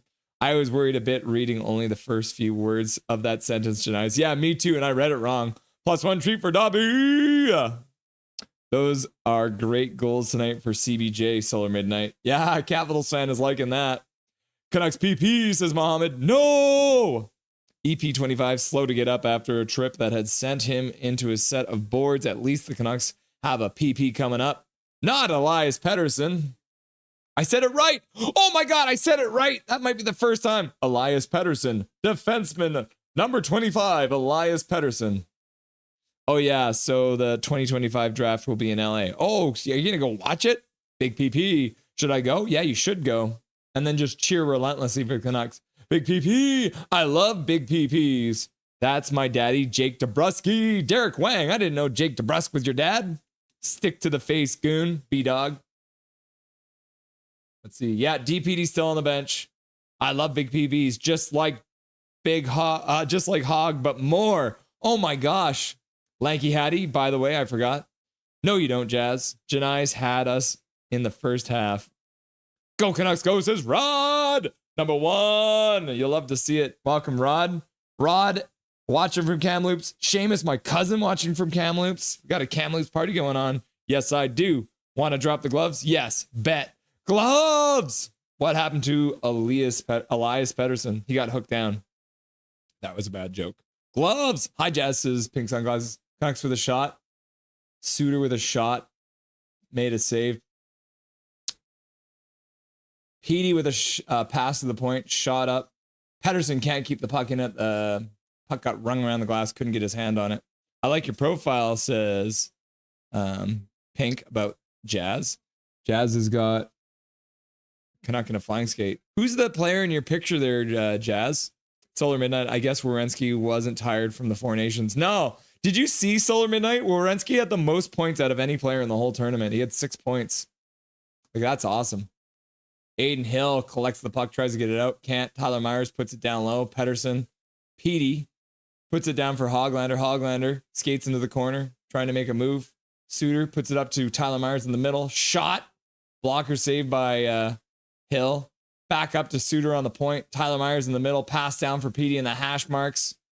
Looking for a play. Can't find anything. Moving around. Puts it back for Myers. Myers fakes a shot. Puts it down for Hoglander. Hoglander puts it over to Petey. Bouncing puck. Can't get a clean shot off. Gets blocked in front. 44 seconds left to go in the power play.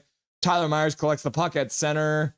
Trying to keep the Vegas Golden Knights from changing. I think maybe they got one guy off. I don't think they changed their defense, though.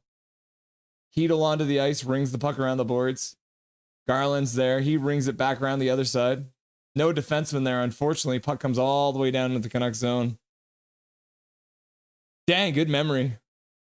Rod, I remember you. You've been here since the very beginning, buddy. I like your sunglasses, says Jazz. Janice, you're very welcome. I've been doing safe rides for a few years now, but I'm more willing to do more safe rides after Johnny Hockey. Let's go, Canucks. No trolling for me tonight. That's awesome, Janice. Yeah. Besser gets a shot block. Garland had a shot block. Besser had a shot block. The Vegas is back to full strength. They're coming in 3-on-2. Lankinen with a blocker save. Puck comes out to the hash marks. Canucks get it out to center ice. Oh, of course. Thank you. Thanks, everyone. Thanks for the thanks, everyone. Keep up the good work, Janice. I'll give you some. Oh, yeah. Janice, do you live in Edmonton, Janice? Because if you do, Pink might need a ride someday, you know? Hachiko, Janais, all my respects to you. Gary Wiseman, thanks for thanking everyone for the thanks. Thank you, Janais. Thank of me. Kevin Thankinen. Thonk. Quinn Hughes. I like Kevin Thankinen. When I saw Tom Wilson scored today, I was like, so Tom Wilson doesn't fight anymore. Interesting.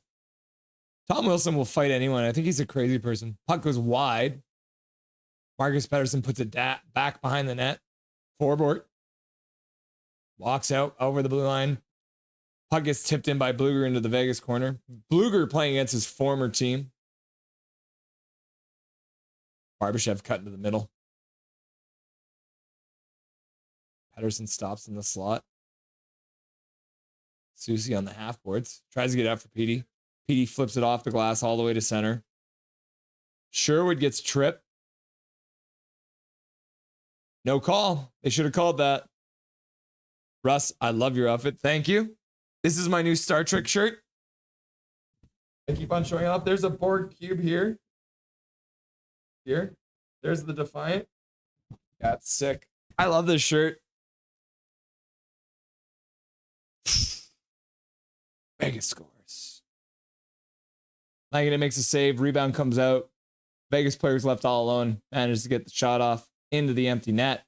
Vegas ties it up. Janais, you're all very welcome. I can see Pettersson getting an epic goal tonight. I love to hear that. I can't. Matt, watching for the future. Is this Matt from the future? I don't think this. I'm glad DeBrusk and Sherwood are playing well tonight. PD seems off. Yeah, he's dealing with that injury, I think, Matt. Is this a new Matt or is this Matt from the future? Can you let me know, Matt? Let's go. Who scored? It was the man, the myth, the legend, Jake DeBrusk. Scored the goal for the Vancouver Canucks. Unfortunate. Susie on the ice when we get scored on. What a surprise. Keedle. Shot. Pass. Puck goes way up in the air. DPD battling. Got the puck in his feet. What a play by PD. DPD.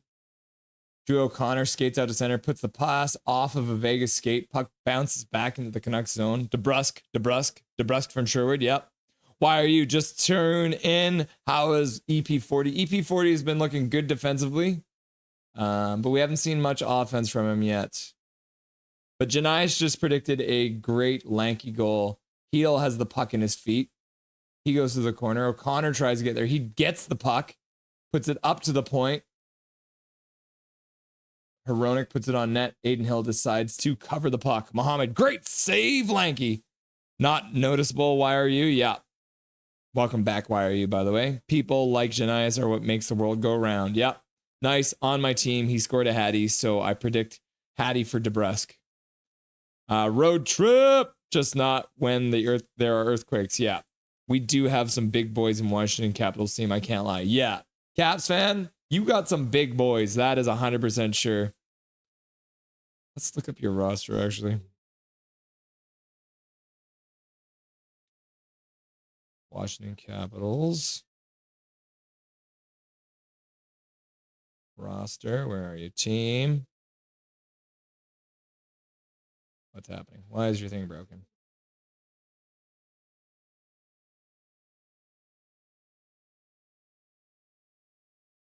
Six one, 6'4", 6'2", 6'2", 6'6", 6'3", 6'6", 6'3", 6'3", 6 foot, 6'4". Oh my God, 6'4", 6'3", 6'2", 6'5", 6'2", 6'3". Yes, you are a very large team, Caps fan. That is 100% true. Back to the bar.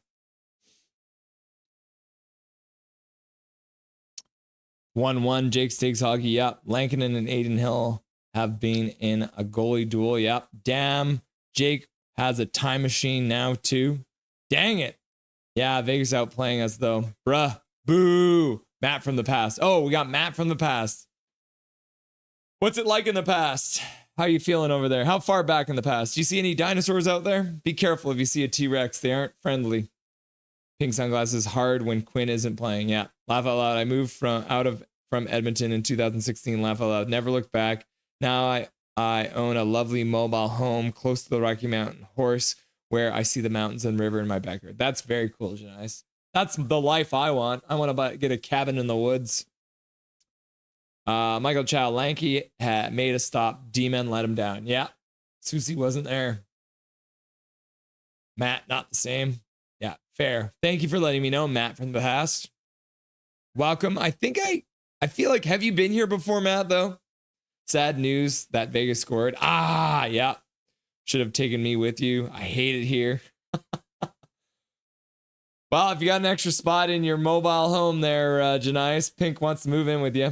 David W. Elvis is happy, laugh out loud, singing Viva Las Vegas from the grave. Game tied 1-1. Jakes takes hockey 3. So far, Susie has an even. Okay. So I can't completely blame him. Janice, so no safe ride for you from me, Pink sunglasses. That's okay. I love my life on the edge. No, I'm a Canucks fan. That is true. Michael Chow. OMG, how much did Workday spend on all that commercial? A lot, probably. Thousands and thousands and thousands of dollars. Comes with the territory. I like when my team is big. Yep. Emperor King. Hey, Russell, hope you're doing well. I was in the Sens game today and Habs fans invaded Canadian Tire Center and heard ole ole chant all day, laugh out loud. Oh, man. Yeah, we get the same thing out here, man. We're on the other side of the country and they still show up.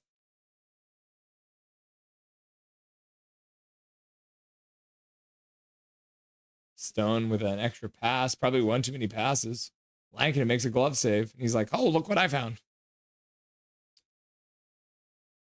Hi, Emperor. Yeah, welcome, Emperor. Yeah, Habs fans are all over the place, considering they have more Stanley Cups than anyone.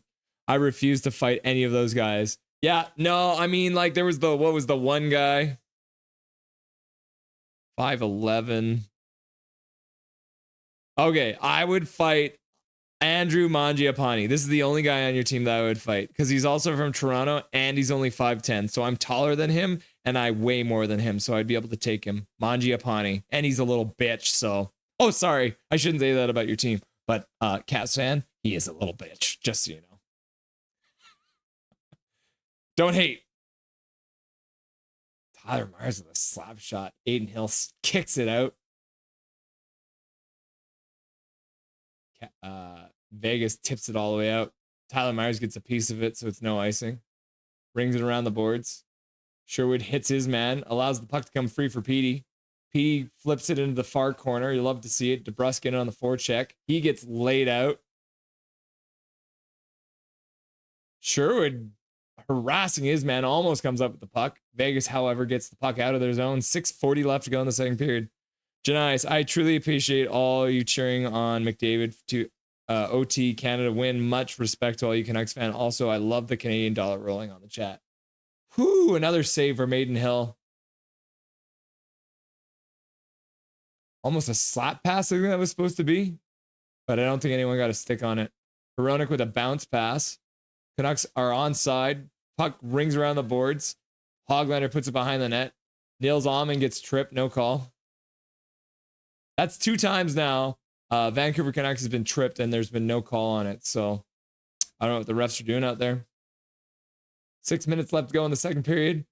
Bluger fans on the shot. Puck gets behind the Vegas net again.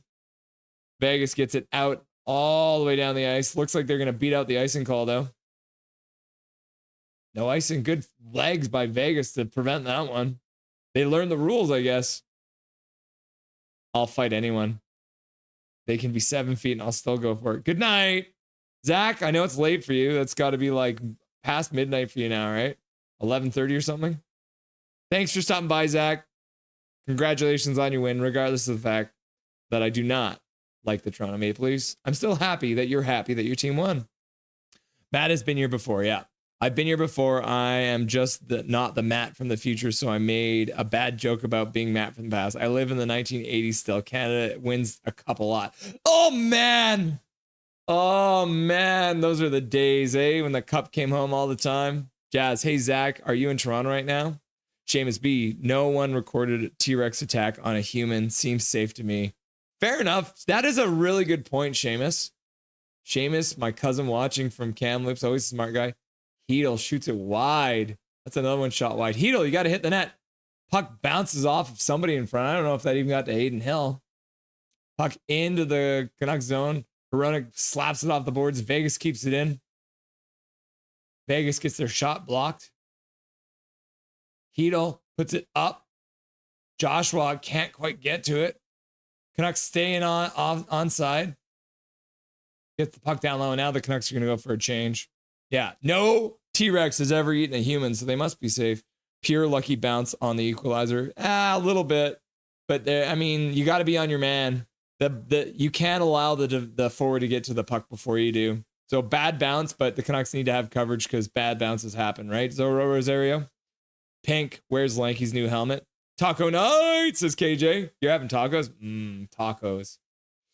Me and Crystal made some delicious pasta tonight.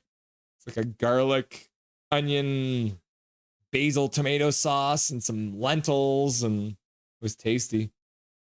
Canucks have iced the puck because they don't know the rules. Learn the rules, Canucks. Learn the rules. Or I'm going to come at you with the rule-breaking bat left. Cha, cha, trap, tra. Whoa. I was playing with my bat leather earlier, and Crystal was like, what are you doing? You're going to lose an eye or a leg. Birria tacos. That sounds good. It's okay. You can have him. He played for the Flames. Exactly. I hate him because he played for the Flames. Look at that. Hachiko getting the rule book out for the Canucks. You love to see it. Michael Chow, if the Canucks D had done the job, Vegas would have had easy to happen. Yeah, Michael Chow. Same page. And I did check out some of that music you sent me, Michael Chow. The one thing I didn't say in the email, there's a chance it's going to be copyrighted. So I'm going to do some tests on the music, but I might use some of that Vancouver music you sent over to me for the new intro. Janice, haha, we'll have to build a mini log cabin in the backyard for you to stay in, Pinks. Then you're welcome to watch Oilers win the Stanley Cup with us. What? Hachiko, KJ, share with us. How tall are you, Russ? I'm 6 feet tall. Russ is 4'2". Canucks ice the puck again. We need to get them more rule books. Pink, I'm down as long as I'm out of Edmonton. Fair enough. That's because he's seated. Hachiko, yeah. I'm not that short, bros. Laugh out loud, Hachiko. Actually, I should probably, let's quickly, I just got to check to make sure the fire is still going. Yeah, good. Fire's still going, guys. It's all ready for me to go and read some stories to you. Major Tao showing up, giving the gifted membership out for that Canucks goal earlier. Santa Claus shows up. Jay Parka in the chat, watching but not chatting, getting the free gifted membership. You love to see it. Welcome to the membership group, Jay Parker. Thank you, Major Tao, for the donation. I appreciate you. Dobby appreciates you. Crystal appreciates you. I appreciate you. And Jay Parka appreciates you. Gary Wiseman, you don't know this, but he's actually standing on his tippy toes. What? How did you know? You can't see anything below here, though. Pink, have you tried Calgary? It's nicer than Edmonton. Yeah, true. Regs sucks. Puck comes in front. Lankinen covers it up. Some flurry of action there. Love Calgary. Great city. Hoglander looks okay. The puck just won't go in for him. Yeah. Are you mad at the refs? A little bit. I'm not super mad at them, but there's definitely a couple trips that could have been called there. Yeah, I agree. Calgary is all right. Gary Wiseman's on the same page. Thanks, Gary. Now I just need money to buy a mini cabin. Laugh out loud. Well, how about you just get a big old bat lift and you go into the woods and you chop down a bunch of trees and then you make a cabin for me. How about I'll come and help you. I'll bring my bat lift and then we'll make sure that we cut down a bunch of trees and I'll build a cabin with my bat lift. Hey, how about it? It's so big you can't even see the whole thing on screen. I gotta hold it behind me. So funny. I might have to mount this in the bar. Terrible refs. Zorro Rosario used to get into friendly fights and then have a sore head for about a week with a bloody nose. You just used to fight for fun, eh? Over midnight. By the way, Diehard sends me a message today. He said he won't be in the chat because he's drunk and told me CBJ can pass him. Laugh out loud. Well, Diehard, I hope you're having a good night, having some drinks, staying safe. Doesn't sound like a healthy hobby, Zorro. No, I know, right? Just getting in random scraps. Not a healthy way to go. Yeah, not a healthy way. Just fighting people.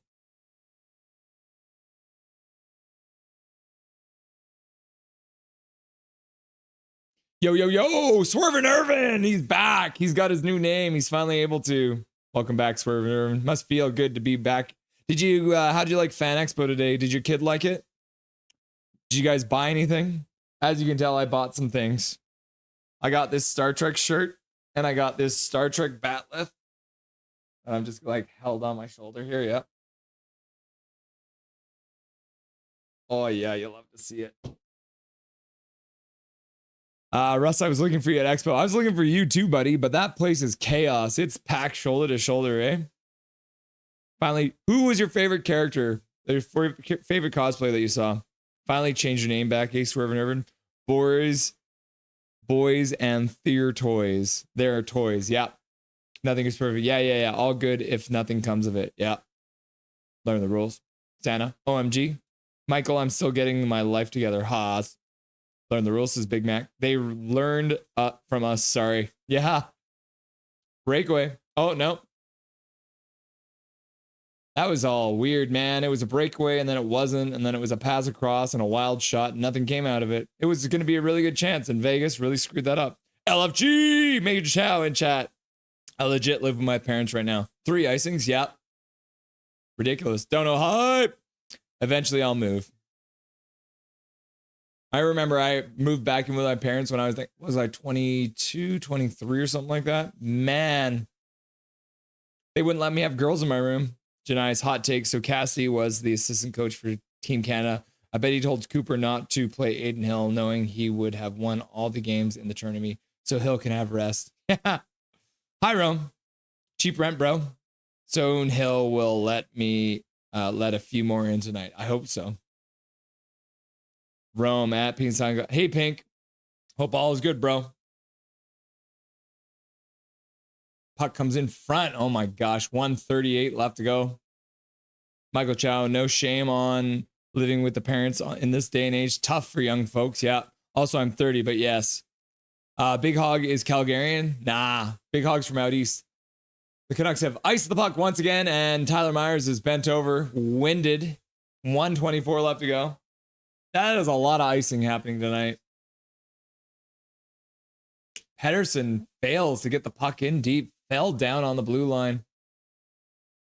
Zoro Rosario, my buddy from Winnipeg, told me people get jacked on the way back from the lick. Yeah, they sure do. It's really dumb. Janias, Matt from the past says that makes sense.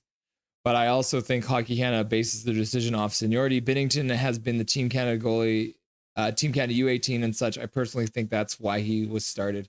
I know, and you guys remember in the first intermission, Dustin says that he thinks somebody else will start for Canada at the Olympics. I disagree with Dustin on that one. Dustin, if you're watching, you can come at me. Another save. And there's a save, a rebound, and the Canucks defenseman was there. 1 minute left to go. Wow, you have a bat left. Yeah, bro, Rome, I literally bought a bat left. Woo! Woo!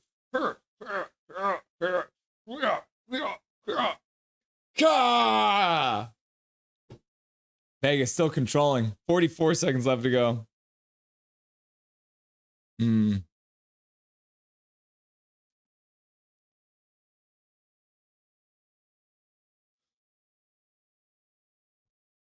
Pink sunglasses. Eventually 30 is young. John Wick, question mark? Always wanted about the Sword of Honor. Yep. I bought it for the oncoming zombie apocalypse. I want Americans to know that we're ready. Shot wide by the Canucks. 12 seconds left to go. They might be able to get another chance. To the half boards. Hoglander puts it back up to the point. Susie puts it over to the other side for Hronek. Hronek with a shot. That one gets blocked. Might have actually just gone off of... there it is. No second goal there. Okay, guys. So I remember we've chatted a little bit about what we're going to do in the intermission today. So first things first, I've got to change, because if I'm going to read you guys a story about the Vancouver Canucks, I need to be wearing the proper outfit. Oh, I just messed up my hair so bad. Oh my gosh, we're gonna have to fix that. Okay, so what we're gonna do is I'm gonna go ahead. We're gonna go into the new library. So we're actually gonna go over to read this book to you. So this is Never Boring: the Up and Down History of the Vancouver Canucks. So what we're actually gonna do is I'm gonna go and enter the new room, which is the new fireplace room. So let's just switch scenes now. So enjoy Never Boring, the Ed Willis book. Okay, I'll be right back.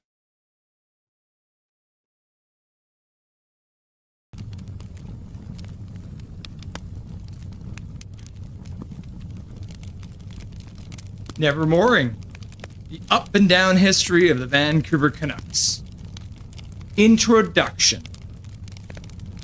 Dan Shaughnessy covered the 2011 Stanley Cup Final as a columnist with the Boston Globe, but freely admits he isn't familiar with the finer points of Canucks history.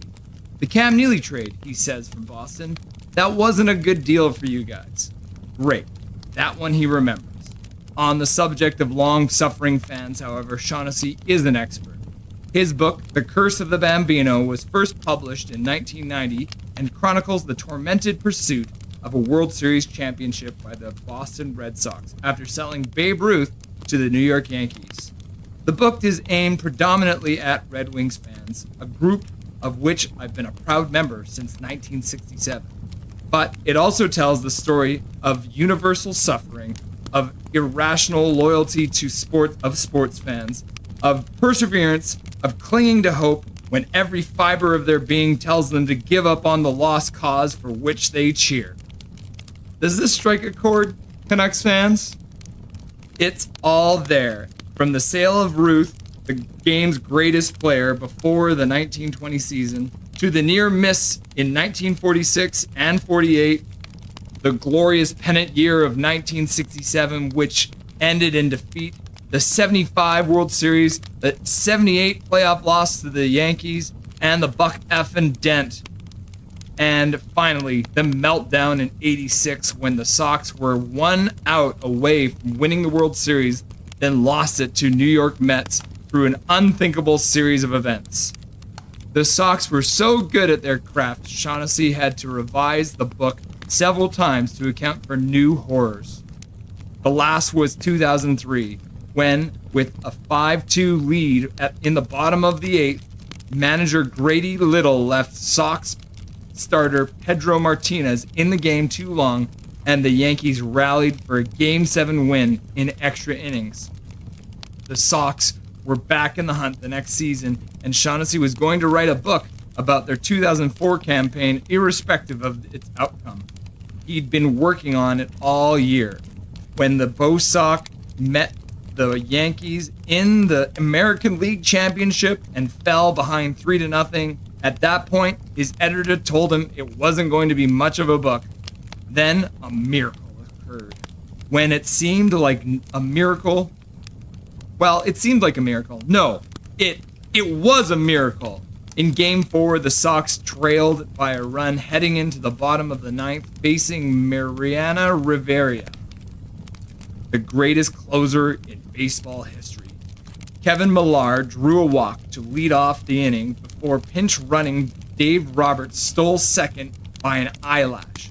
Bill Mueller's single into center field scored Roberts, and the game went into extra innings. I didn't have to look it up after that. The Red Sox won on a walk-off home run by David Ortiz in the 12th. They won Game 5 in 14 innings on a RBI single by Big Papi. They won Game 6 behind Curt Schilling and his bloody sock. They finished off the Yankees in New York. Ortiz homered again. Johnny Damon hit a grand slam. Then they won the World Series by sweeping the Cardinals, their first championship since 1918. The curse was shattered. Shaughnessy is asked if he ever thought the day was possible, if he thought he'd spend the rest of his life adding new chapters to the curse of the Bambino. I really thought they were doomed, he says. He also says Red Sox fans changed after '04. Before the storybook win, they made their burden a point of pride. But now, they're not as charming, says Shaughnessy. They're arrogant. They expect to win. Imagine the nerve. His book on the '04 season, Reversing the Curse, came out with a slew of quickie attempts to cash in on the Sox storybook season. One of those is entitled Faithful and is basically an exchange of emails between authors Stuart Onan and Stephen King.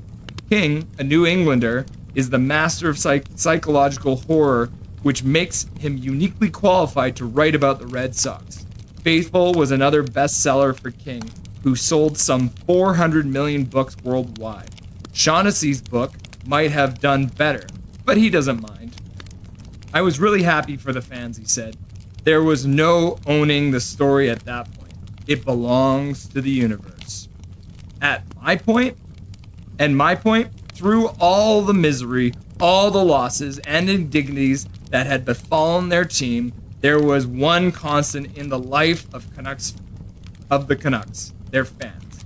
That congregation, the faithful, has endured much over the years with only meager sporadic reprieves to comfort them. An out-of-the-blue Stanley Cup run in 1982, a Game 7 loss in 1994 and 2011 Cup Finals. Beyond that, it's a litany of uninterrupted failure, which is one thing, but it's been brought about by chronic mismanagement, ill-conceived trades, appalling draft picks, preposterous free agent signings, and misguided front office hirings that have taken their toll on the fan base.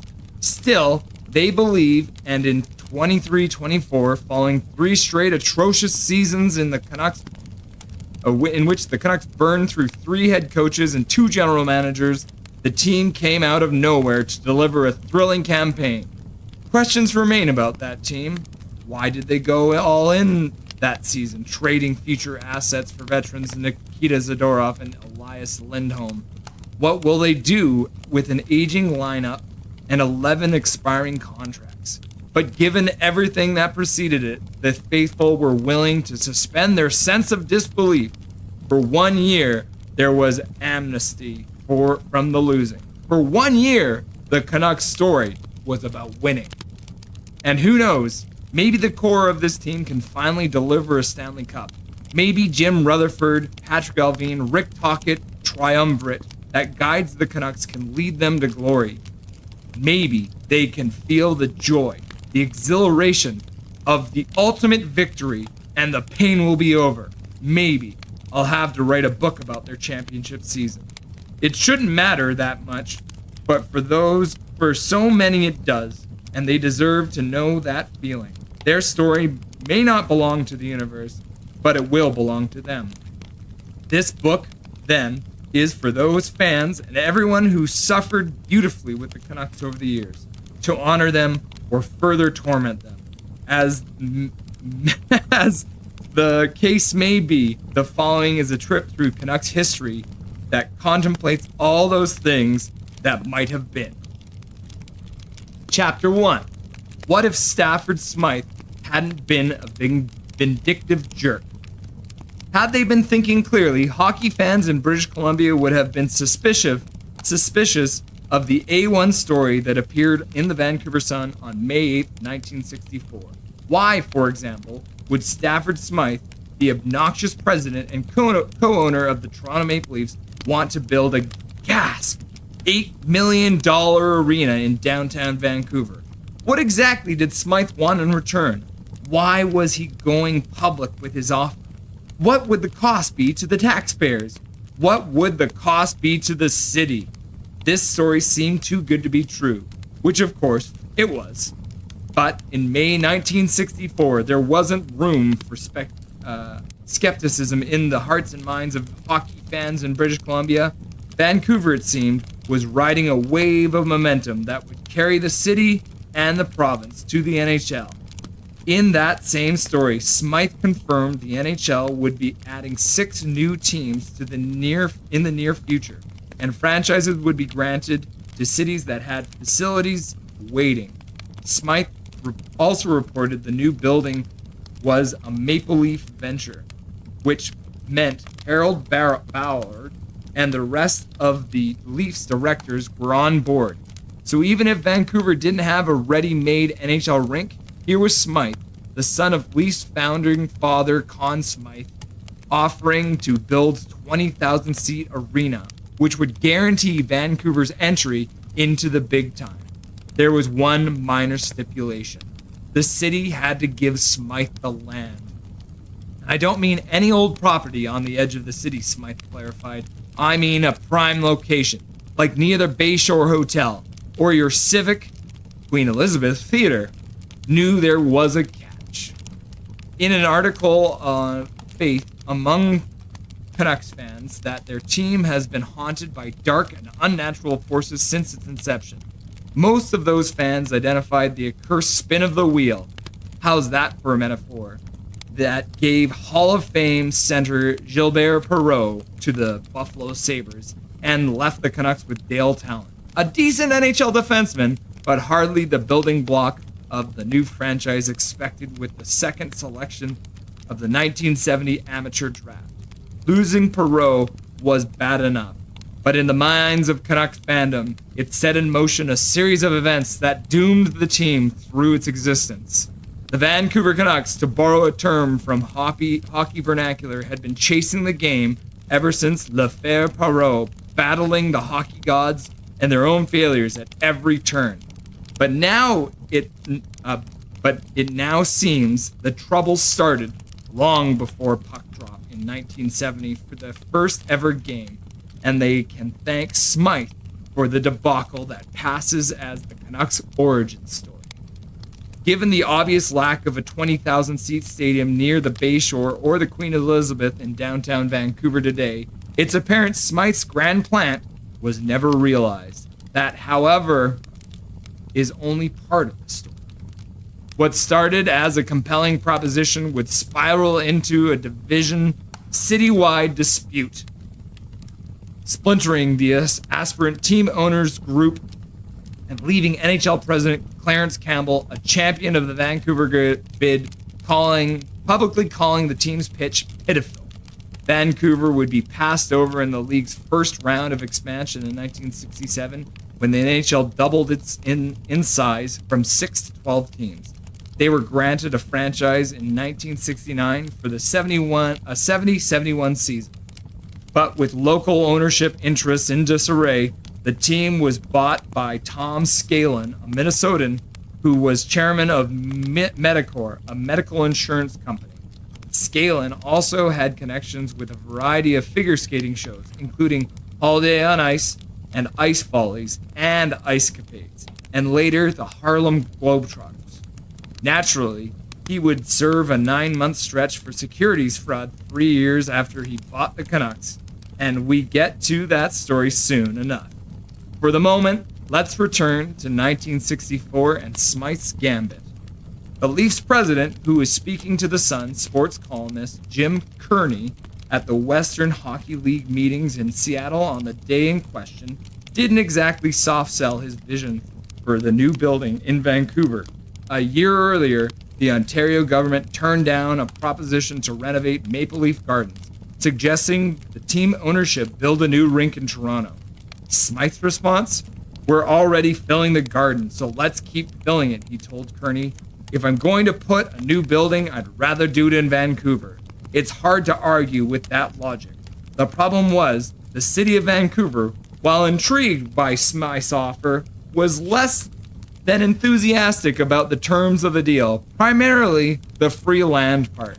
Vancouver to that point had been wrestling with the arena question for decades. Its first rink, and in many respects the most successful in the city's history, was the Denman Arena, at the foot of Georgia and Denman Streets in the city's West End. Built by West Coast professional hockey pioneers Frank and Lester Patrick for an estimated $300,000 in 1911, Denman seated 10,500 and was home to the Vancouver Millionaires when they won the Stanley Cup in 1915. Alas, it burnt down in 1936. The Forum was built on the grounds of the Pacific National Exhibition in East Vancouver took over as the city's main indoor sports facility. Built in 1930, it seated 5,000, which was adequate for 2 minor league teams that played out of the old barn. The first tenants were the Pacific Coast Hockey League's Vancouver Lions, which existed from 1936 to 1941. They were succeeded by the Vancouver Canucks in 1945, which joined the newly formed Western Hockey League in 1952. The city, however, had grander ambitions, and over the years, there were a number of proposals for a new building. None of them led anywhere, but at least there was some fun. There seemed funny in retrospect. In 1945, for example, theater owner H.M. Singer announced plans for a 10,000-seat arena on the old Denman Arena site, complete with a bowling alley under the ice. You can guess what happened there. In 1949, the PNE announced plans to build a state-of-the-art 12,000-seat facility on exhibition grounds for $3 million. That proposal ran into opposition from the Downtown Business Association, which wanted the new rink, downtown. 4 years later, the Canucks owner, Coleman Coley Hall, who we also hear more about, was proposing a 10,000-seat rink on East Broadway in Renfrew, as well as stumping for a downtown rink on the current site of the Vancouver Public Library. Neither project got off the ground. And we're going to take a pause there, and we'll continue next time on Never Boring, the up and down history of the Vancouver Canucks by Ed Willis.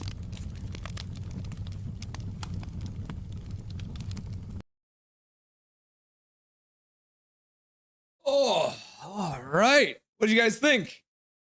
First little bit of the Never Boring, Ed Willis, the ups and downs of history of the Vancouver Canucks. So I thought it would be fun. We got the new fireplace set up, and I thought you guys would be interested in hearing some of the stories out of this Ed Willis book.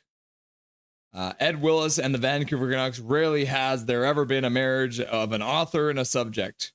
Willis is a deft writer and a keen hockey analyst. Can you think of any NHL franchise or hyper-caffeinated fan base more in need of analysis than the Canucks? Still pining for their first Stanley Cup after more than 5 decades. So yeah, we're going to have more of Never Boring, but that was just your first kind of segment of that. But I thought it'd be fun, Got the new fireplace set up, so you might as well use it, right? Cool. I hope you guys enjoyed that. That's a good point.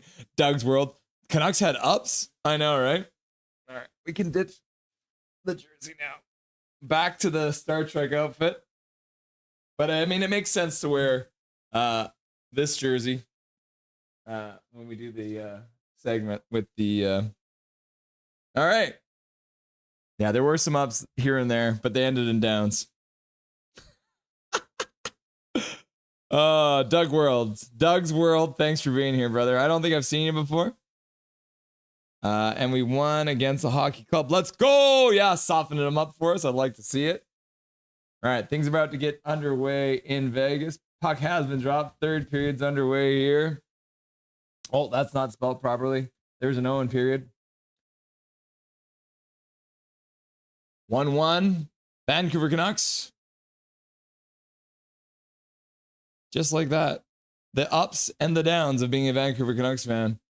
Vegas scores early in the third period. I didn't even get to do a countdown. They've already put it in the back of our net. Boo! 2-1 Vegas. Jake takes hockey 3. Keep it on, or you don't like Trevor Linden. What? Imagine a Canucks smoking jacket. Yeah, that's pretty much. It's just like a Canucks smoking jacket, Michael Chow. Crawford looking like a hitman with that hairstyle.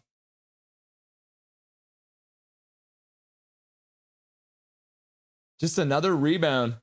Canucks cannot clear the rebound. Kevin Langdon makes the first save, and none of the Canucks can get to that. Brutal. Saad with a goal. Not the way you want to start the third period. They scored. Okay, that was on Lanky. Capitals. Oh man, the hockey guy is going to lose it in so many games today for review with so many goals today. Yeah, he's going to have a bigger whiteboard, I think. Rip, sell the team, make Vancouver millionaires again. See how the Canucks respond after letting in an early goal in this third period on the 26th shot of the game. Besser stops it within his own blue line, and Vegas keeps it in, but then they put it out. At least they won a Stanley Cup. Lankinen swimming in the crease. Yeah, the Vancouver Millionaires did win a cup, didn't they, Calvin? Lankinen swimming in the crease, and it's 2-1 for the oh-so Golden Knights. Laugh out loud. Sorry, miserable Sabres fan. We failed you. Yeah, we are failing you right now. Puck goes to the front net. Lankinen had to be aware of that one. Tyler Myers puts it off the boards out to center. Puck bounces past his teammate, O'Connor. Vegas gets it in. Partial break. Shot wide off the boards, around the boards. Vegas keeps it in at the blue line. Besser, standing still, gets caught by his man, dumps the puck in. I'll be shocked if we win this game. Keep it on. The fireplace is real. Yeah, it totally is real, man. You know it's a good night when the hockey guy has to roll up multiple whiteboards. Yeah, when there's like 15 games. Let's see if the Canucks can show some spark, because right now, I don't feel like they've shown much spark. I'm sad that Sod scored. Yeah, I hate Sod. Knockhead's gonna jump down a garbage chute once again. Yeah. And then I just threw myself. I jumped up and ripped my pants. The first Stanley Cup, laugh out loud. Solar Midnight, Russell, I'll be right back. I've got something to make you happy. What? What are you gonna do, bro? David W. Big Hog Hockey. I thought Brandon Saad had still been with the Blues. He had been as far as I could recall as recently as October. So Matt Borowensky in 2016-17, 59 points. Michael Chow, time for that Tyler Myers hat trick. And I mean it, an actual hat trick, not a goal assist and a cross check to the head. The Tyler Myers hat trick. Elias Pettersson gets it up. Canucks dump it out. Vegas collects the puck in their own zone. We got a giant Sports Interaction ad on the TV. He was on waivers. Okay, so they picked him up on waivers, eh? Lankinen gives the puck away and then makes a save after he gives the puck away. There we go. Oh, Solar Midnight. I love to see it. Thanks, buddy. Be one with us. Be one with us, Solar Midnight. Okay, well, have a good night, everyone. Picture's like, nah. Big Hog Hockey, 300 career points for DeBrusque. Cool. Hey, who recommended you that book? Was that you, Swervin' Irvin? It might have been you. I feel like it was. That was fun. Nice reading, Russ. Thank you. Yeah, we'll have some more of that. Read some Danielle Steele next time. Good bedtime story. Good story, Russ. I want to be set for zombies. Yep. Oh, was Tyler Myers in here again? Oh my God. Time to head back to the bench. Enjoy the third. Wow. And Hachiko's here. I thought Hachiko was Tyler Myers. I was wrong. Some magic happening here. Tyler Myers and Hachiko in chat at the same time. So clearly they're not the same person. Thank you, Tyler. Get a kendo stick. It's cheaper and more practical as something to practice with. Nucks fans are absolutely bonkers. Yeah, for sure, Michael. I want a Claymore, though. Be like Braveheart. Bye, Myers. Lankinen, that's it. Zoro Rosario at Michael Chow. Where's a good place in the Lower Mainland to learn kendo? I'm serious. I'm going to bed. Have a good night. Have a good night, Pink. Thanks for being here, buddy. Get some rest. I hope you're feeling better these days. This team looks gutted. No identity. Yep. I got to cheer for the Canucks. If my team won tonight, and I want the Canucks to win today. Shot wide by Vegas. Puck hits the official and stays in the zone. Hronek carries it out. Pass to the middle. Up to Hedl. Hedl loses the puck at the Vegas blue line, and Vegas chops it out to center. It was. Yeah, it was, buddy. So I went actually got a copy of it. And now I'm going to be reading it to you guys. So we'll have the next segment at some point. Probably next month, I'd say. But yeah. Michael Chow. Oh, hey, Swerve with the actual name again. Yep. Abdul Kadir. What's the odds you're giving the Canucks winning? I'm going to say Canucks have a 40% chance of winning this game, Abdul. Warpath 28. How much more minutes? We have 16 minutes left to go in the third period, Warpath. Welcome back, Warpath. Nice to have you. Were you watching from the shadows or did you just get here? Canucks have iced the puck once again. They have more icing than they have power plays. They probably have more icing than they have shots right now. Oh my gosh. Welcome back, Warpath. Nice to have you. I'm getting flashbacks. Night, Pink. David W. Abdul. It sure hasn't been easy without Quinn Hughes, upon whom the Canucks have over-relied this season, out of the lineup due to injury. It's me, dog. YK, it's not all Blanky's fault. It's just we can't get out of our zone. Yep. Our dump and chase is crap. Nice night, Pink. Michael Chow. They bloody well better have no identity tonight. No Hughes, no EP40. Well, EP40's playing, but he's playing hurt. Abdul, thanks, David W. Yeah, Abdul, David W. knows his stuff.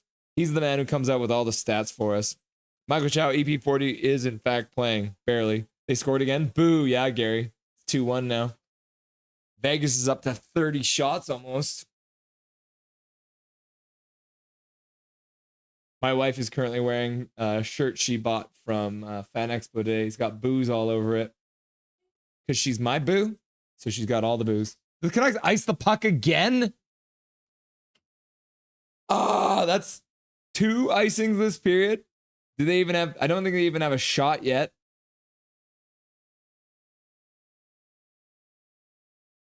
The Canucks have 2 icings this period and no shots, so that's not how you start things. Solar Midnight, good thing that one Blackhawks fan isn't when Saad got a goal. I know, right? That one Blackhawks fan that shows up every once in a while, Michael Chow, EP40 Invisible. Just got here. Okay, welcome, Warpath. Nice to have you. Hachiko, damn, you made me check the box score. Got carried away gaming, forgot they were playing. I feel that, man. What were you playing, Warpath? Swerve Irvin, some sick Warhammer cosplay today. Yeah. I was mean mugging all the Star Wars characters, Swerve and Irvin. I was just like, oh, Vader. No, I gotta put it in kill mode. And then I was like,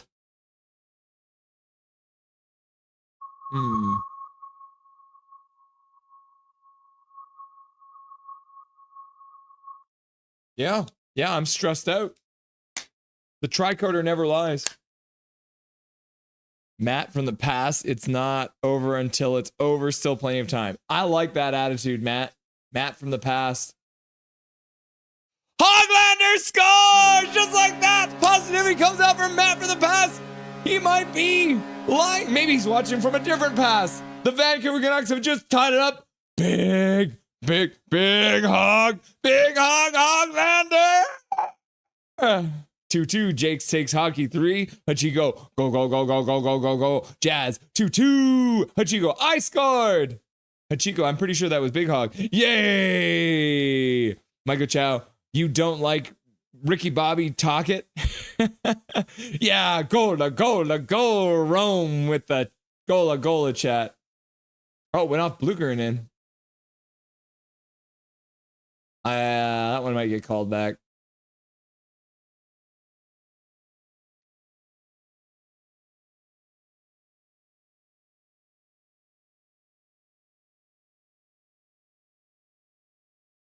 All right. So I didn't even get a chance to update this, but I'm going to do it for fun, and then I'm going to take it away. No goal.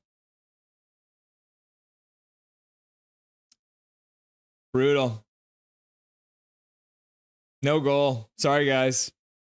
False alarm.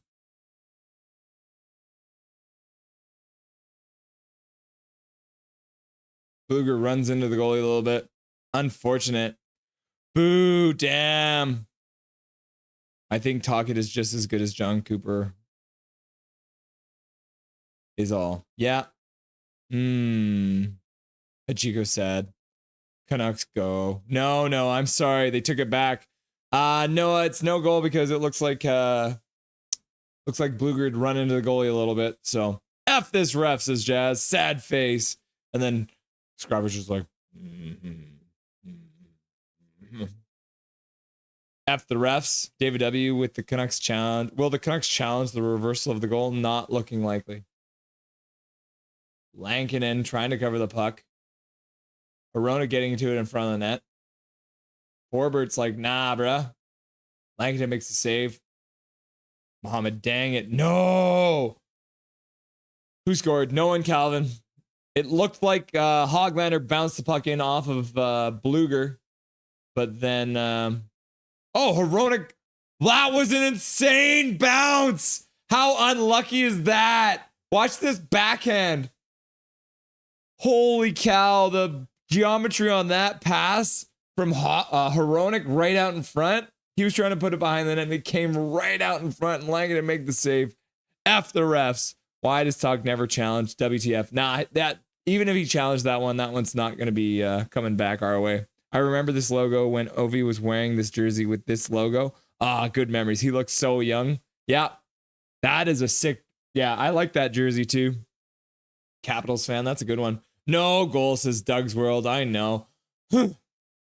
Jake's takes hockey. No. Read the stat again. It had nothing to do with points. Sportsnet stats at Sportsnet stats 24M hashtag Canucks. Kiefer Sherwood is the fastest player in NHL history to 300 hits in a season in 52 games. That's crazy. Joshua with a shot. Aiden Hill saw the puck the whole way and makes a glove save. That was fake news. I'll fight the ref now. Thank you, Capitals fan. We're glad that you'll fight the ref for us. Michael Chow, Gary Osmond, goaltender interference is a total spin of the wheel these days. Yeah. You never know what you're going to get.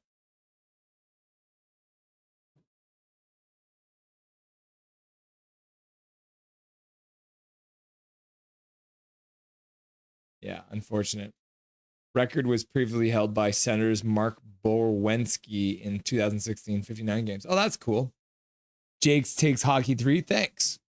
Noah Borreo. F these refs. Yep. Noah Borneo, you know what you're talking about.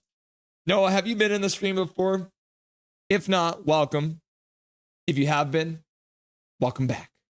Big Hog Hockey, I hope all these refs trip and never ref against these effing BS. You're waiting for the refs' downfall? Susie breaks it up, tries to get it up to center. O'Connor couldn't control the puck. Heedle picks it up at center. He's being mobbed by 3 Vegas Golden Knights. The puck is just bouncing around at center ice right now. Good call, I think. Yeah, Mike Torrance. I hate to agree with you. Janai's Canucks game is like the Oilers one. At this time, the Oilers only had 15 shots on net. And then Jazz is just loading. Heedle in. Drops it for Besser. Besser spins at the top of the dot. Hronek puts it down over for Heedle. Heedle at the top of the faceoff dot. Shoots it wide. Heedle, you got to hit the net, bro. That's 3 shots wide. Heedle shoots, and that one hit the net. Heedle gets it in the corner. Puts it back up to the point. Besser with a shot. That one gets blocked. Hronek puts it down low. Heedle in the corner. Manages to track it down. Canucks keep it in, but the puck is bounced around in the slot. O'Connor spins and shoots. Hill makes a save and goes, covers the puck. Petrangelo and Heedle getting into it. And O'Connor's like, nah. If you're going to fight, you're going to go one-on-one, bro. Yeah, the boys have gathered for a chat. Why is Aiden Hill in there? Aiden Hill's getting lippy, I guess. He's left his crease and he's out there chirping. Vegas is mad, bro. Michael Chow, Gary Wiseman, true, but only 2 minutes on your heels for the minuscule chance of a successful call probably isn't worth it. Yeah, Michael Chow, you're right. Because if they don't get the successful call, then it's a 2-minute power play or penalty kill. Both Canucks and Oilers are sleeping. Yeah. Could be worse. You could be a Rangers fan. Yes. No, you were absolutely right. Losing 8-2 to the Buffalo Sabres. Great save, Lanky. Yeah, Mohammed, you're right. Emperor King. It should have been Tyler Myers should have got the goal. Just saying. Shame on you. Shame on you, refs. Ring the bell. Shame, shame. Shame. Cha-ching, cha-ching. Shame. Cha-ching, cha-ching. Nah, I'm new. Welcome, Noah. Thanks for being here. I'm looking closer. You do have Canucks in your profile picture. so I'm assuming you're a Canucks fan. My name is Russell Holiday. This is Nothing is Perfect. And we are live during every single Vancouver Canucks game. We'll be live during every single Vancouver Canucks game for the rest of the season. We're going to be live tomorrow at 5 p.m. There isn't even 24 hours between these streams, Noah. So if this was you hitting the sub button, I appreciate you. If you haven't yet, hit that sub button to be notified every time we go live. But like I said, Noah, welcome to Nothing is Perfect. We got a lot of fun people in chat, so make sure you stop by every time the Canucks are playing. It's nice to see you, Noah. Michael Chow, Bluger with 100% shooting percentage. Ha. I am thinking Demko is leaving soon and Lanks is the new starter for the future. Does anyone think I am wrong? I hope so, but that contract screams starting goalie to me. Matt, this is, I think this is where people are getting it back a little confused because the salary structure for goalies in the NHL, I think, is changing a little bit. Whereas before you'd pay $10 million to someone and that kind of thing. However, I think this is going to be a time where you're going to start seeing the backup goalies get paid more. So I think this is kind of like the new standard contract. Thank you, Noah. I appreciate the sub, my man. We'll see you again. And thanks for stopping by. And we'll see you again for more and more of the streams. You'll love to see it. Noah, I appreciate you. And Dave's just like, oh, he's back.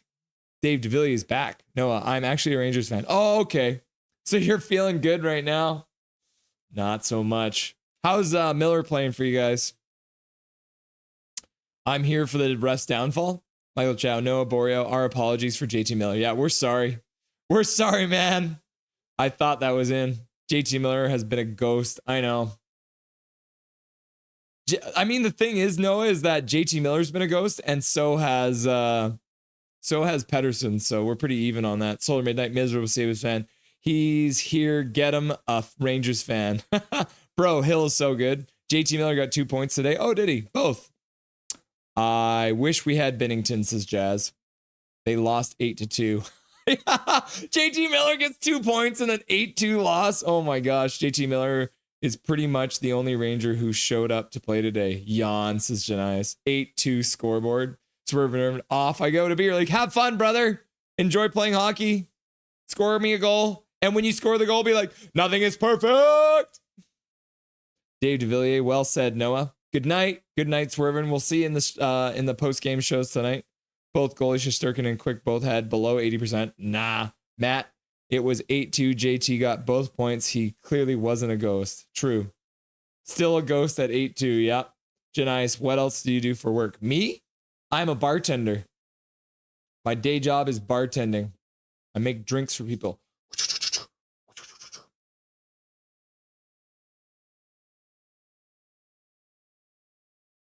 Everybody on the team was negative. JT was one of the only players in the positive. Ah, okay. Matt's putting out the stats. Still losing 8-2 to the Sabres, ain't it? True. Super Kane 88.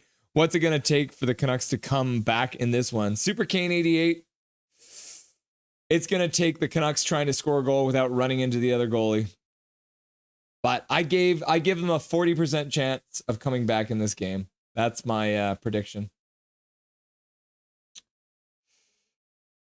Noah, it's dark times as a Rangers fan. Yeah. I mean, you guys are in such a weird place. I don't know if I trust your GM. Drury might not be the right choice. Pettersson behind the net. Puts it back up to the point. Oh, other Pettersson with a shot. Hill makes a save. Sherwood cross-checks his man down. Okay. Guys, take advantage. Don't mess this up. Pettersson. Over for other Pettersson. Forbert back on the point. Sherwood over to Pettersson. Pettersson shoots. Pettersson tips it. Super Kane 88. They haven't played that badly aside from stupid penalties. One good bounce as it is all it'll take. Yeah. Oh, Lankin makes a save. After that good pressure from the Canucks to give a breakaway and Lankinen bails them out. Gary Rosen, Super Kane 88. A goal would help. Yeah. Welcome, Super Kane 88. We were just talking about Chicago. Myers needs a fight. Yeah, Miller hasn't been trash. Wait, I'm sorry. We didn't score? No. The goal got taken away from us, Calvin. Teddy Bluger ran into the goalie.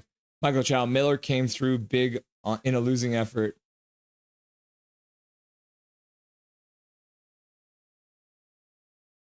Pedersen to the net. Goes wide. Canucks couldn't get a stick on it. Puck on the half boards. Puck gets turned over. Vegas skates it out. They dump it into the Canucks zone and move in on the forecheck. Canucks put it up to the blue line, but can't get it out. Hoglander's falling all over the place. Glove saved by Lankin. Oh my goodness. David W. at Matt Demko after this season has only next one left on his existing contract. Whether this coming offseason the Canucks re-sign him is a to be decided, although his injury history suggests it doesn't make a convincing case for the Canucks to sign him. Cool. Yeah, it is true. Goal rescinded by, for goaltender interference, Calvin. Dino DZ, how about Demko? Is he out? Yeah, Dino. Demko is out right now, Dino. Welcome to the chat, Dino. I haven't seen you yet tonight. Dino, are you new to the stream or are you coming back for a second viewing? Welcome to the stream or welcome back if you have been here before. I feel like I do recognize your name though. No, watch us lose to the Penguins. I mean, didn't the Penguins lose tonight too? Garland tries the pass, gets deflected, goes to center ice. Canucks put the puck back into their own zone. Capitals fan, but have a good one, Russ, and glad we destroyed the Penguins. Have a good night. Yeah, we'll see you next time, Capitals fan. Good luck with everything, and we'll see you in another stream. All right, buddy? Hronek tries to get to the front. Canucks with a chance. Oh, and then the defenseman came across sprawling, made the save. Either that or Hill got a piece of it. Canucks getting some chances here, put it to the front of that. Aiden Hill's lost his stick. Susie puts it down to the half boards. Suter skates up the blue line. He rips it around behind the net. Garland's there. He puts it in front. Can't quite get it to Dakota Joshua. Puck comes to the point. Susie puts it down low. Back up to Susie on the point. Shot. Goes wide. Oh, and then a swing and a miss from Pooh Suter. Goaltender interference, laugh out loud. I did some bartending. Bartending's fun, eh, Noah? Hronek looks for the one-timer. Couldn't, so he settles it. Gets it down low for Suter. Suter tries to pass in front. Can't get it to go. Gets blocked to the corner. Dakota Joshua puts it back to Susie. Susie with a shot. And then Aiden Hill makes a save. And then Aiden Hill just punched Garland in the face with his blocker. That should be a fucking penalty. 100% that should be a penalty. They're not going to call it either, you piece of crap, Aiden Hill. Garland's being held from behind by another guy. And then Aiden Hill comes in and throws a punch. Like 100% give that mother trucker a penalty. That's bull crap.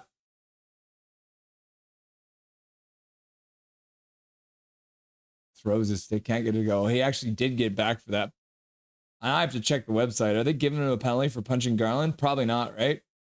Because the refs hate us. Nothing yet. Michael Chat, nothing. What's your signature drink? It's called the Pimp Ninja. The Pimp Ninja. It is a secret recipe. It is a Pimp Ninja because it sells itself. And it sneaks up on you. You're doing a good job, man. Thanks, buddy. I appreciate you, Dino. Noah, who's Philip Hedel? I know, right? I called him Cheadle for the first couple weeks. But Philip Hedel is this guy we got in this trade with the Rangers. No one knows that. Matt, David W., I agree with you. I obviously don't know from the insider information. I just saw that and thought it was a starter salary. You both make a lot of sense. Thanks, buddy. I don't trust Drury. Yeah, me neither. A former Ranger. Yeah. Super Kane, y'all think it's bad being a Rangers fan? I cheer for the Chicago Bedards. I know, buddy. Are you enjoying the Vancouver, British Columbia talent that is Connor Bedard? We always make the joke that he's a future Vancouver Canuck, but I don't think he's going anywhere. You guys got a heck of a player there. Segmina, this team needs a leader amongst the forwards to step it up. Yeah, Lanky! Michael Chow, Segmina, Pedersen could totally do that if he were healthy, but apparently that's asking too much. Yeah. Solar Midnight says, Night, Capitals fan. No, I mean, how's Philip Hedel? Oh, okay. Philip Hedel is looking good, looking fast. The only thing I would say about Philip Hedel, he needs to shoot on the net. He's probably had 4 or 5 shots shot on net that just went wide. Oh, not who. Yeah. So yeah, Philip Hedel, If he hits the net, he would be much more effective, but he's been missing the net tonight. Gary Wiseman had a good couple of games when he joined quiet tonight, though. Yeah. He's a good fit so far. Mike Torrance says, yeah. Where's Demko, Noah? Demko is currently injured, as Gary Wiseman points out. KJ Brazy, laugh out loud. My old lady says, is there an Elias and Elias Pettersson? Yeah, I know it's spelled wrong, but just spelled that way for pronunciation. Yes, there's an Elias Pettersson and an Elias Pettersson. Yes, it's very confused. Hedel isn't a negative, so I guess that's the minimum you could ask for somewhere. Yeah. I suppose there's a lot of day drinkers in Vancouver. Cough, cough. I wonder why. That's a cool job to have. Hopefully you get many tips bartending. Yeah, we do pretty good usually. Oh, man. Besser tried to knock it down low for Drew O'Connor. Drew O'Connor, ferocious. Hedel in front to Besser. Puck can't get to Besser, though. Vegas did well to block that. Elias Pettersson with a pass into the feet. Now Hedel in the corner. Skates to the half boards, gets it back to the point. Elias Pettersson gets a shot block. Excuse me. Ooh, got a frog in my throat. Oh my goodness. I just fully choked there. Gary Wiseman, KJ, they need to find another name. I still get confused watching it. It's ridiculous. Yeah. And that's the thing is nobody knows what we should be calling them anymore. How did that not go in? I think somebody got a foot on it. Dino has been here before. Oh, Big Hog knows. Welcome back, Dino. Michael Chow. Is it these guys have won a cup before or something? Yeah, I mean, Vegas has a cup. It's crazy, eh? DeBrusque on the half boards gets down low for PD. PD steps into his man, kicks it behind the net. But no, he's there for it. Solar Midnight, who was the guy who almost cost us what? There's some things. There's a couple guys on this team that have almost cost us tonight. It's like we're missing our top line. Oh, it's like we're missing our top defenseman, that's for sure. Solar Midnight Golden Knights bought the refs. I say it. Good shot block by Sherwood. Now he collects the puck on the half boards, but loses it. Two Canucks skate by the puck. That's not great. Two Canucks had an empty, wide open puck, and they couldn't get their stick on it. Swear jar, swear jar. I know I swore. Glad he wasn't chosen for Team Canada. Laugh out loud. Langdon makes a save. Puck goes behind the net. Can't cover it. 7 minutes left to go in the third period. Shot. Vegas behind the net again. Michael Chow, getting punched in the face while being held from behind is just another Tuesday for Office Connor Garland. Yeah. Lankin with another save. Probably no PP. Yeah. The refs always wear gold and black no matter who they're playing against. Yeah, Matt from the past, you're right. Gary Wiseman, I'm glad they put Garland and Joshua line back together. Yeah, but they don't have Bluger with him. I want to see that whole line back together, and we haven't gotten that yet. Now Garland's going to score. I hope so. Bullshit refereeing. Swear jar. Good couple of shifts this period. Yep, officiating sucks big time. For real, Muhammad. Miserable Sabres fan. I come back like Undertaker wakes up from the dead, and I'm watching this game. Nothing is perfect. Yeah, heck yeah. Back from the dead. Miserable Sabres fan is back.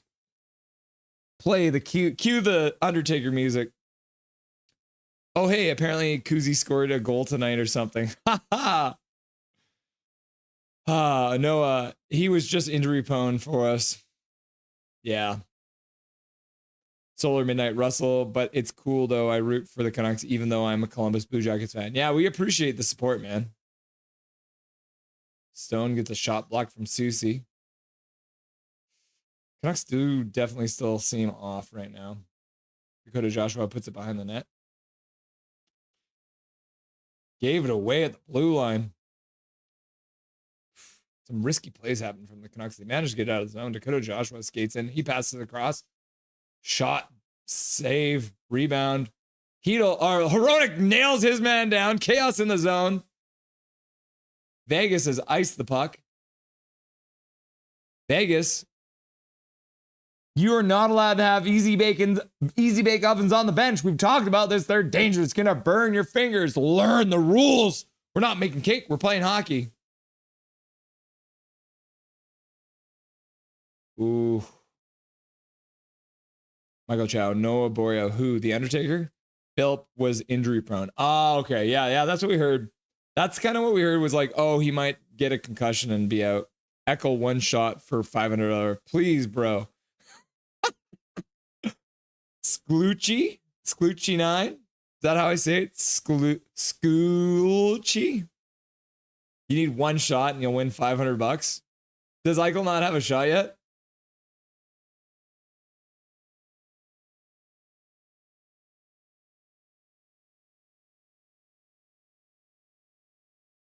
Eichel has one shot. Oh, you need one more shot.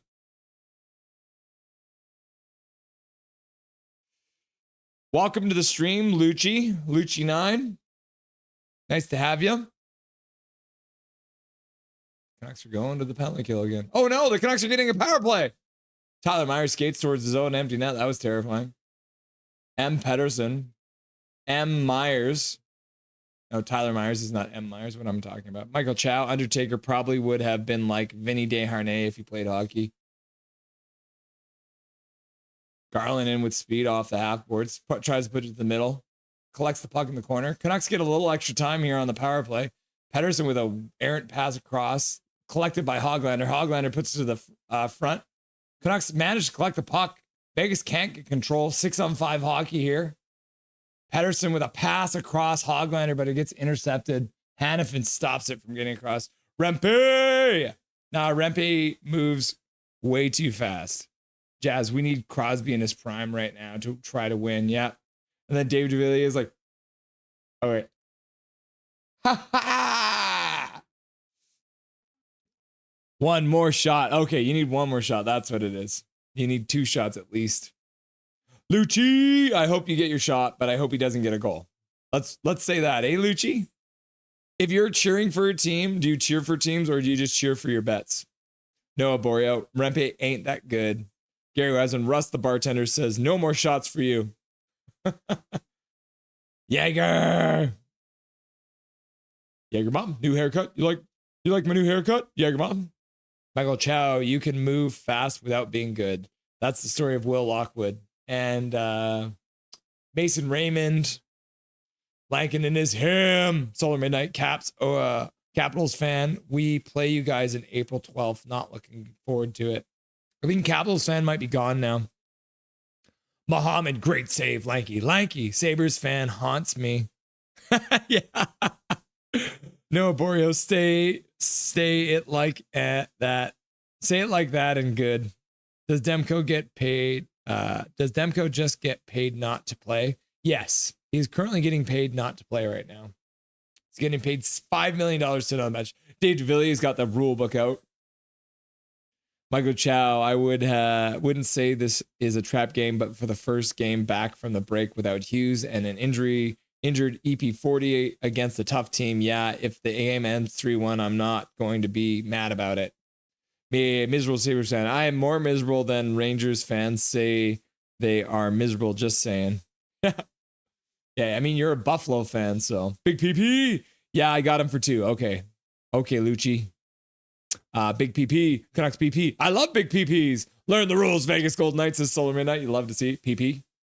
Good time for PP. Yep. Pull the goalie 6-on-4. The tearing goal. It's probably a bit early. I don't think they'll pull their goalie for this. Only the bets. Don't know much about hockey. Okay, Lucci. Well, if you stick here and you hit that sub button, I'll try and make you a smarter hockey fan so you'll be able to do better. Okay, Lucci? Deal? You hit that sub button and I'll make sure that I give you all the best advice I can. Canucks win the faceoff on the power play, which is good. Besser puts it through the crease.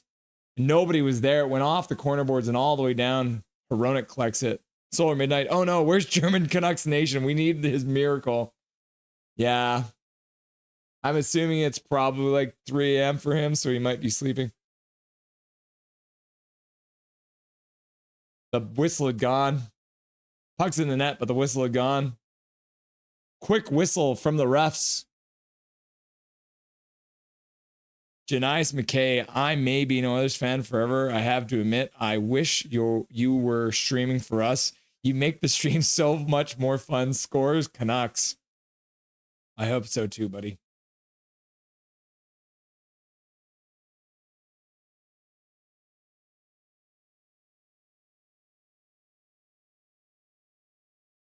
Oh man, yeah, the whistle had already gone, unfortunately. Thank you, Janice. Those are very kind words. We'll see what happens in the playoffs. We'll see what happens in the playoffs because you never know. Thank you. Thank you, Lucci. Deal, buddy. Thanks for the sub. I appreciate it. Trying to get this number up to 1,000. Michael Chow, Demko's next contract should be a negative number with all that money he owes the team. Yeah. Hachiko, Michael Chow. But with Petey. Nick Borio, to be honest, I didn't think Sabres had fans. Yeah. Big Hog, I have a theory. The Canucks are alcoholics, so they're not allowed many shots. True. They're being cut off. Their bartender had to cut them off. Keto with an errant pass to the middle of the slot, but nobody was there. And Vegas collects it, fires it all the way down the ice. Lankinen stops it behind his net for Hronek. Canucks versus refs. Yeah, Jazz. Janias. Help your brothers out, Canucks. Yep. Jets in the house. Are you a Jets fan? Welcome, Must be nice to be cheering for the Jets this year. Aiden Hill with a save. Puck goes to the corner. Canucks still control. Minute left. Hronek just keeps it in. Oh, good hand-eye coordination from the Vegas forward there, blocking the pass from getting over to Hedel. Canucks move the puck back in the zone. Garland rings it around the boards, comes up to the defenseman. Oh, it actually is DeBrusk there on the point. Connor Garland puts it back to the point for Hronek. Hronek puts it down to Connor Garland on the corner. Hedel shoots Aiden Hill with a save. Garland gets back to the blue line, keeps it in. Hronek down low for Hedel. Hedel to the front. Hill knocks it to the corner. Canucks recollect the puck. Garland on the half boards. Spins. Looks down for Hedel. Hedel puts it out front. Good save. Jake DeBrusk gets taken out after that shot. Hronek passes across. Bresser gets... Canucks have pulled the goalie now. They got 6-on-4, and then it'll be 6-on-5 in 2 seconds. Patterson shoots, and that shot gets blocked in front. Hronek with a shot. Puck's loose in front. There's just like Vegas players laying on top of it. Apparently, he's going to blow it, even though it's a Vegas player laying on top of the puck, which should be a penalty. Again, refs not doing anything. OMG, we're almost at 50 viewers. What? We got 50 viewers. Welcome, everyone. I appreciate y'all being here, watching the Canucks versus the Golden Knights. Couple minutes left in the play. Oh, DeBrusk going high. Can't get it over.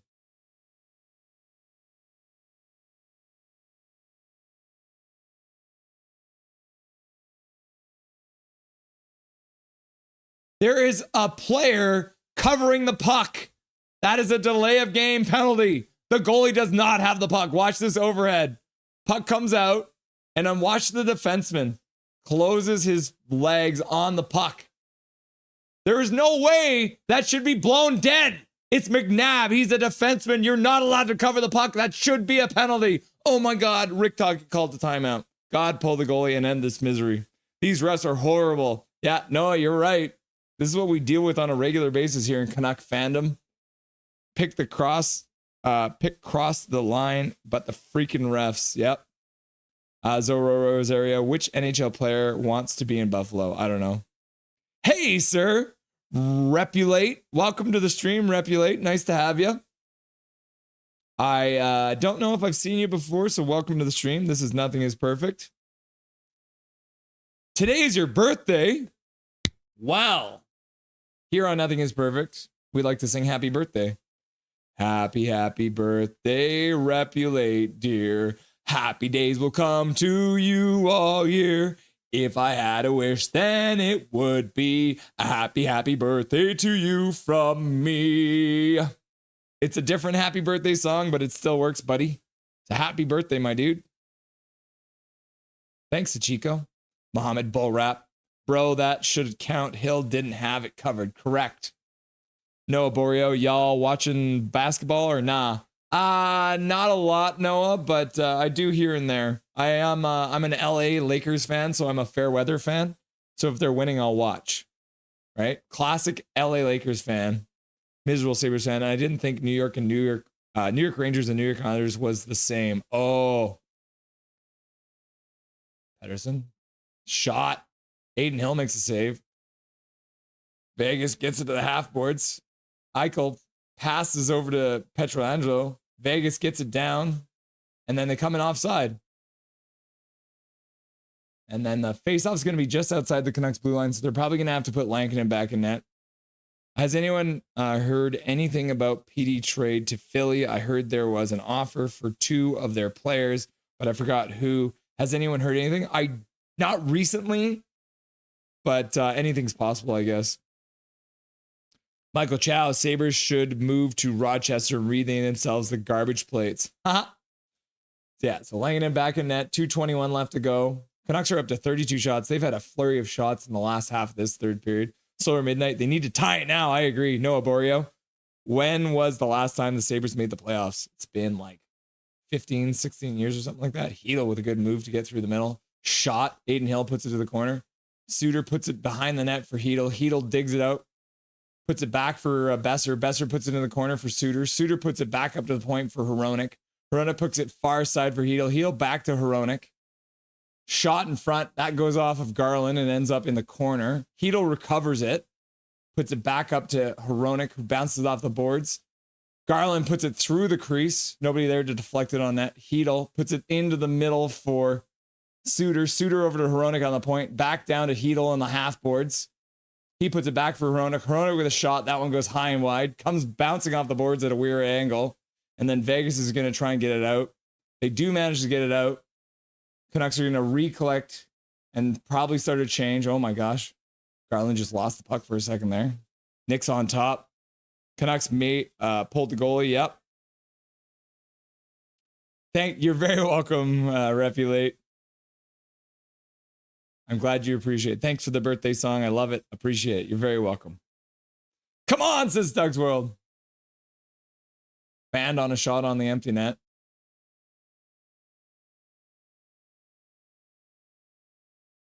Vegas gets it back out again. 52 seconds left to go.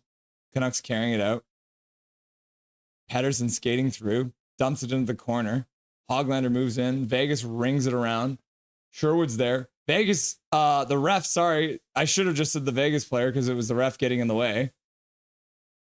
Shot on the empty net goes wide. Yeah, thanks, refs, for blocking that from getting to our player, and now it ends up in the back of our net because the refs effing suck. There he is, German Canucks Nation. Hello, guten Morgen at Nothing is Perfect. Welcome, German Canucks Nation. Showing up at the very end, are we? Nice to have you anyways. Canucks just got scored on because the refs are a bunch of pieces of crap getting in the way. The only reason this play happens is because the refs blocked that pass from the Canucks. Absolute bull crap. Another game against the Vegas Golden Knights. Same score. We are done. Vegas scored. Holy smokes, man. GG, says Noah. Yeah. Sometimes it be like that. That sucks. Canucks didn't pay the refs enough. True. I can't believe that BS, right? The ref literally got in the way. And then Vegas recovered it as a result. I don't know if I want to make a video of this game. Should I, Russ? That's the thing, Big Hog. Once you become a YouTuber, you got to cover the good and the bad. I can't say that I've watched every single Canucks game all the way to the end, but sometimes that's what happens. Now that I'm streaming, I literally watch every single game, whether they win or lose. So that is the final. It's literally the same score as last time. Vegas gets an empty netter and wins 3-1. Repulate, I subscribe. Hope you have a fantastic night, my man. Thank you very much, Repulate. Thanks for stopping by. We are doing a post-game show right now if you want to see, but thank you for the sub. I appreciate you. We're up to 840, which is awesome. Getting closer and closer to that 1,000 that we need. I appreciate you. Okay. Ah, mercy me.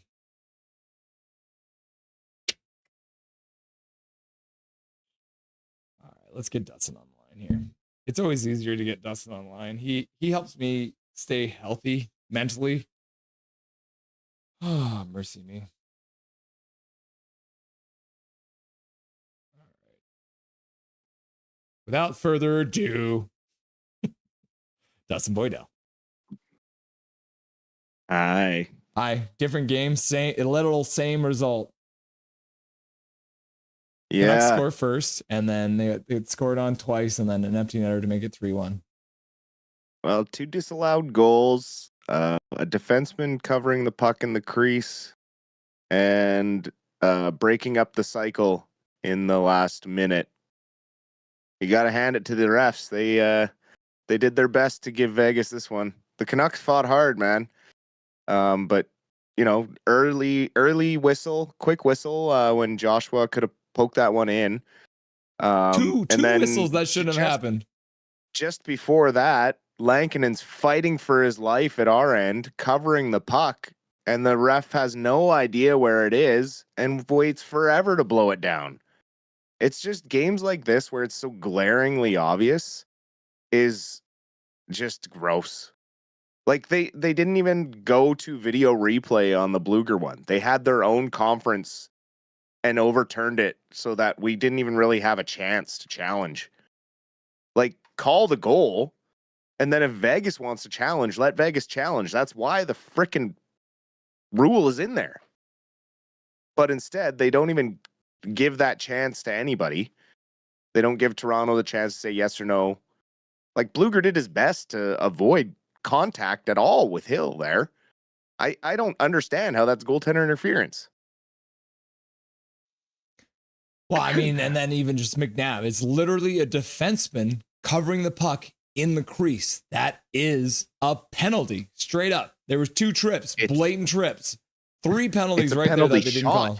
Yeah, it's a penalty shot. Yeah, a player covering the puck with any part of his body in the crease is a penalty shot. German Canucks Nation, 9-9-9-9. Not again. Anyways, Dustin meditation now. Yeah, and then the slew foot on DeBrusque too. It's like, what the hell are these guys watching? It happens too much.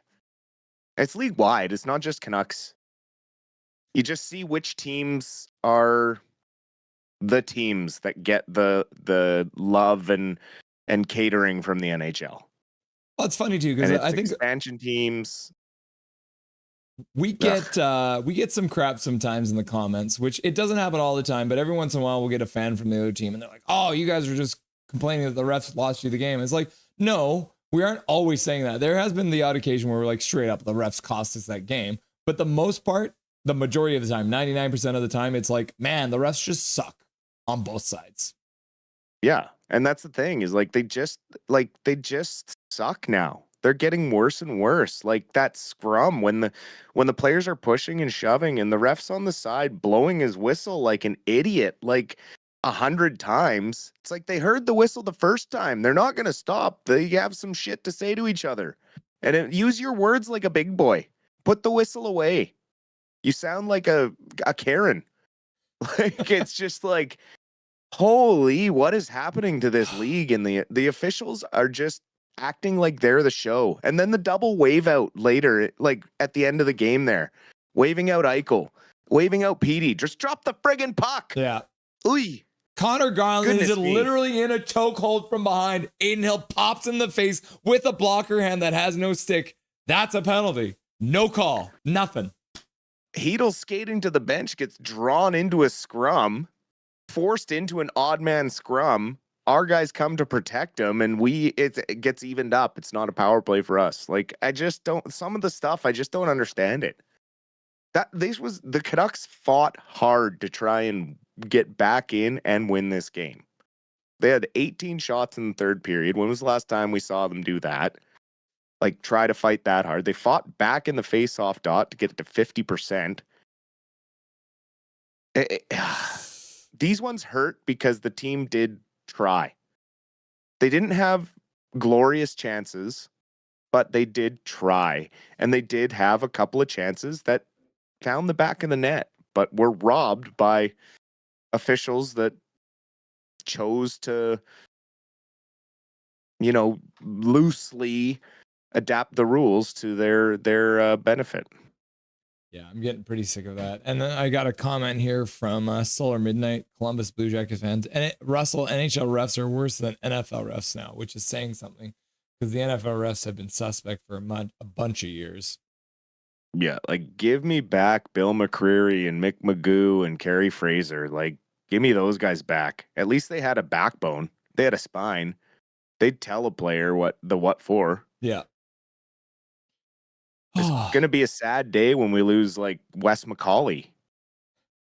Even he's a bit of a show, but at least he tries to call a decent game. But he's one of the last ones. Dustin, the Canucks out-hit Vegas 34-10. Yes, they did. They crushed them. Yeah, they outplayed them for the last 15 minutes of that game. Yeah, I mean, at the end of the day, that's where I was talking about before the game, right? It's going to probably be sloppy, but I mean, and then Vegas came out. They didn't look like they had much rust on them. Apparently, gold doesn't rust, but it does tarnish, though. Yeah, the Canucks did come back, like you said, in that third period. 18 shots in that third period, which, I mean, 18 shots is usually more than they get in a game, right? So to have that many in just a single period, and Aiden Hill was fighting it. Like, the man was not able to cover a single rebound in his life. No. I actually really liked Joshua's game tonight. Mm-hmm. I thought he was showing some really good signs of being the guy that we saw last year. Much more physical, kind of being a bit of get under your skin. You saw him kind of accidentally on purpose knock Hill's stick further away there on that one play when Hill kind of lost in front of the net. One of the Knights players tried to play it back to him, then Joshua kind of played it away, and then Hill was pushing and shoving him, and so when Hill pushed him, he fell. And as he fell, he purposely kicked it over to the boards. It was just one of those glorious moments where it's like, yes, that's the type of player we need Dakota Joshua to be. He needs to be that net front presence like he was last year. He needs to be physical, and he needs to make it hard on the other team's goalie. It's unfortunate that one at the beginning of the third there. I mean, that's a pretty big bounce. And then also it's like there's contact from Stone with Lankinen that's actually goaltender interference. And that one doesn't get overturned. So I'm like, this is where I'm like, what is goaltender interference anymore? Nobody knows. Like, I just wow. I hate when it comes down to that sort of stuff. I would say that one probably didn't get called because Lankinen was out of his crease. If that contact happens, Lankinen's in his crease, it's probably goaltender interference, no goal. Yeah. Because Lankinen had moved out of his crease to make that initial save, which actually went wide. I think that's why they ended up with not a call on that one. Well, and that's why the Canucks didn't challenge it, right? They trust their video coach pretty well, and that was a tough one, but man, some good stuff there. Mm-hmm. But yeah, I mean, we can't be upset about losing a game like that to Vegas. I mean, they're first place, so yeah, hard fought, but unfortunate not to get the tie or the victory in that one. Just a couple of bad breaks. 3 stars of the game. Oh, let's see here. I hope they gave Lankinen some love. But I'm gonna guess. We're in Vegas, aren't we? Mm-hmm. So, they probably went like what? Aiden Hill, Brandon Saad, and Ivan Barbashev. Yep. Yeah, they got you gave Brandon Saad the first star with the 1 goal. Yeah. Aiden Hill with the 9.7 save percentage and 1 goals against average, and then Barbashev with the 1 goal. So they gave the 2 goals that were scored on a goalie, 2 Vegas players, right? But no Canucks. No, definitely. Yeah. And yeah, we need another top 6 player for sure. Mm-hmm. Because we don't have anyone really generating dangerous scoring chances. PD is going to need another winger. You can't run him with Sherwood and DeBrusk. That's just not going to be successful. Sherwood doesn't belong up there as much as I love the guy. He's a third line grinder with offensive upside. That's all he is and all he ever will be. And you just need to play him in that role. Unfortunately, it's a shame. I kind of wanted to see Lekermacki in this game, but he kind of got lost in limbo here. He wasn't playing for the baby Canucks, and he wasn't playing for these guys, and he's not listed on either roster. So I Maybe don't he's in know. transition or something. Normally we get the transactions that happen, and we didn't see those today because we had all those guys come up for practice, fill in, and then Tolopilo and Ratu were both playing for the Abbey Canucks tonight, but we didn't see the transaction happen for them to be sent back down. Lekermacki's not playing for either team, but he wasn't shown on the scratches tonight, so I don't know. But we need more firepower. I mean, that wasn't a great offensive performance for Pettersson. Let's be clear. That wasn't a good game in that sense, but he did have some really good speed back checking. It looks like his knee held up okay, so we'll see how he feels tomorrow on the back-to-back. Maybe he can't play tomorrow. We'll see. We'll have to see, but we definitely need more shots on net from him. He did try to sneak one in there from the corner on Hill, which was a good idea because Hill had been struggling. But we need him to start getting back to the soft area, like we talked about with McDavid. That's where Pettersson used to do his best work, from the face-off dot to kind of the hash mark, in that little triangle there on his shot side. He just needs to get back to getting to that spot. Instead of looking to be such a playmaker, he needs to be the trigger man again. I think my thoughts on PD are, I think PD is going to go on a heater the moment that Quinn Hughes gets back in this lineup.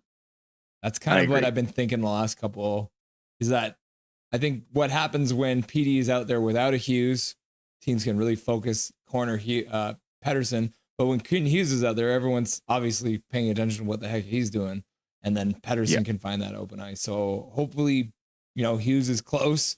And I really think that when Hughes gets back in the lineup, you're going to see PD get back on probably a point a game pace is what I'm thinking. I hope so. And you're right. Like PD got queued on hard by the main, the top D tonight, right? Because they're listed as the first line. So that is difficult hockey to play. I was pretty upset that we didn't get a better chance when McNabb lost his blade. You got to have better communication by your forwards there. You can't just be firing away like that and then giving up a breakaway the other way. Like you got to get that puck to the net. Yeah, you essentially are on a power play at that point because the one guy's totally useless in front. Yeah, exactly. German Canucks fan says, "Have a good night, Russell and Dustin. I wake up too early for this." Then Solar Midnight says, "Das ist nicht gut, mein friend." Okay, so Abbey Canucks. It's been a while since we've updated them. I think we have 3 games to update. Yes. Yeah. So we have the Monday, the Wednesday, and then the game from tonight, which is also a final. So let's go all the way back, February 17th, Vancouver Abbotsford Canucks in Abbotsford playing against the Colorado Eagles. In the time machine, back to Family Day. Yeah. The afternooner at 2:00, they played on Family Day in Abbotsford. Really good game by the Abbey Canucks. Came out flying in the first period. Got the lead with Ty Mueller getting another goal. And then in the second period, added a power play goal by Danila Klimovic. The Klim Reaper, to take a 2-0 lead, and then we're able to hold off. They gave one back in the third to the Eagles, but we're able to hold off for the 2-1 victory. Arturs Shilovs stopping 27 of 28 in that game, so having a very good game on Family Day, taking home the first star honors with that one. Klimovic had an assist on the Mueller goal, so he had 2 points in the game. And also Christian Wolanin with 2 assists from the blue line. So that was good stuff.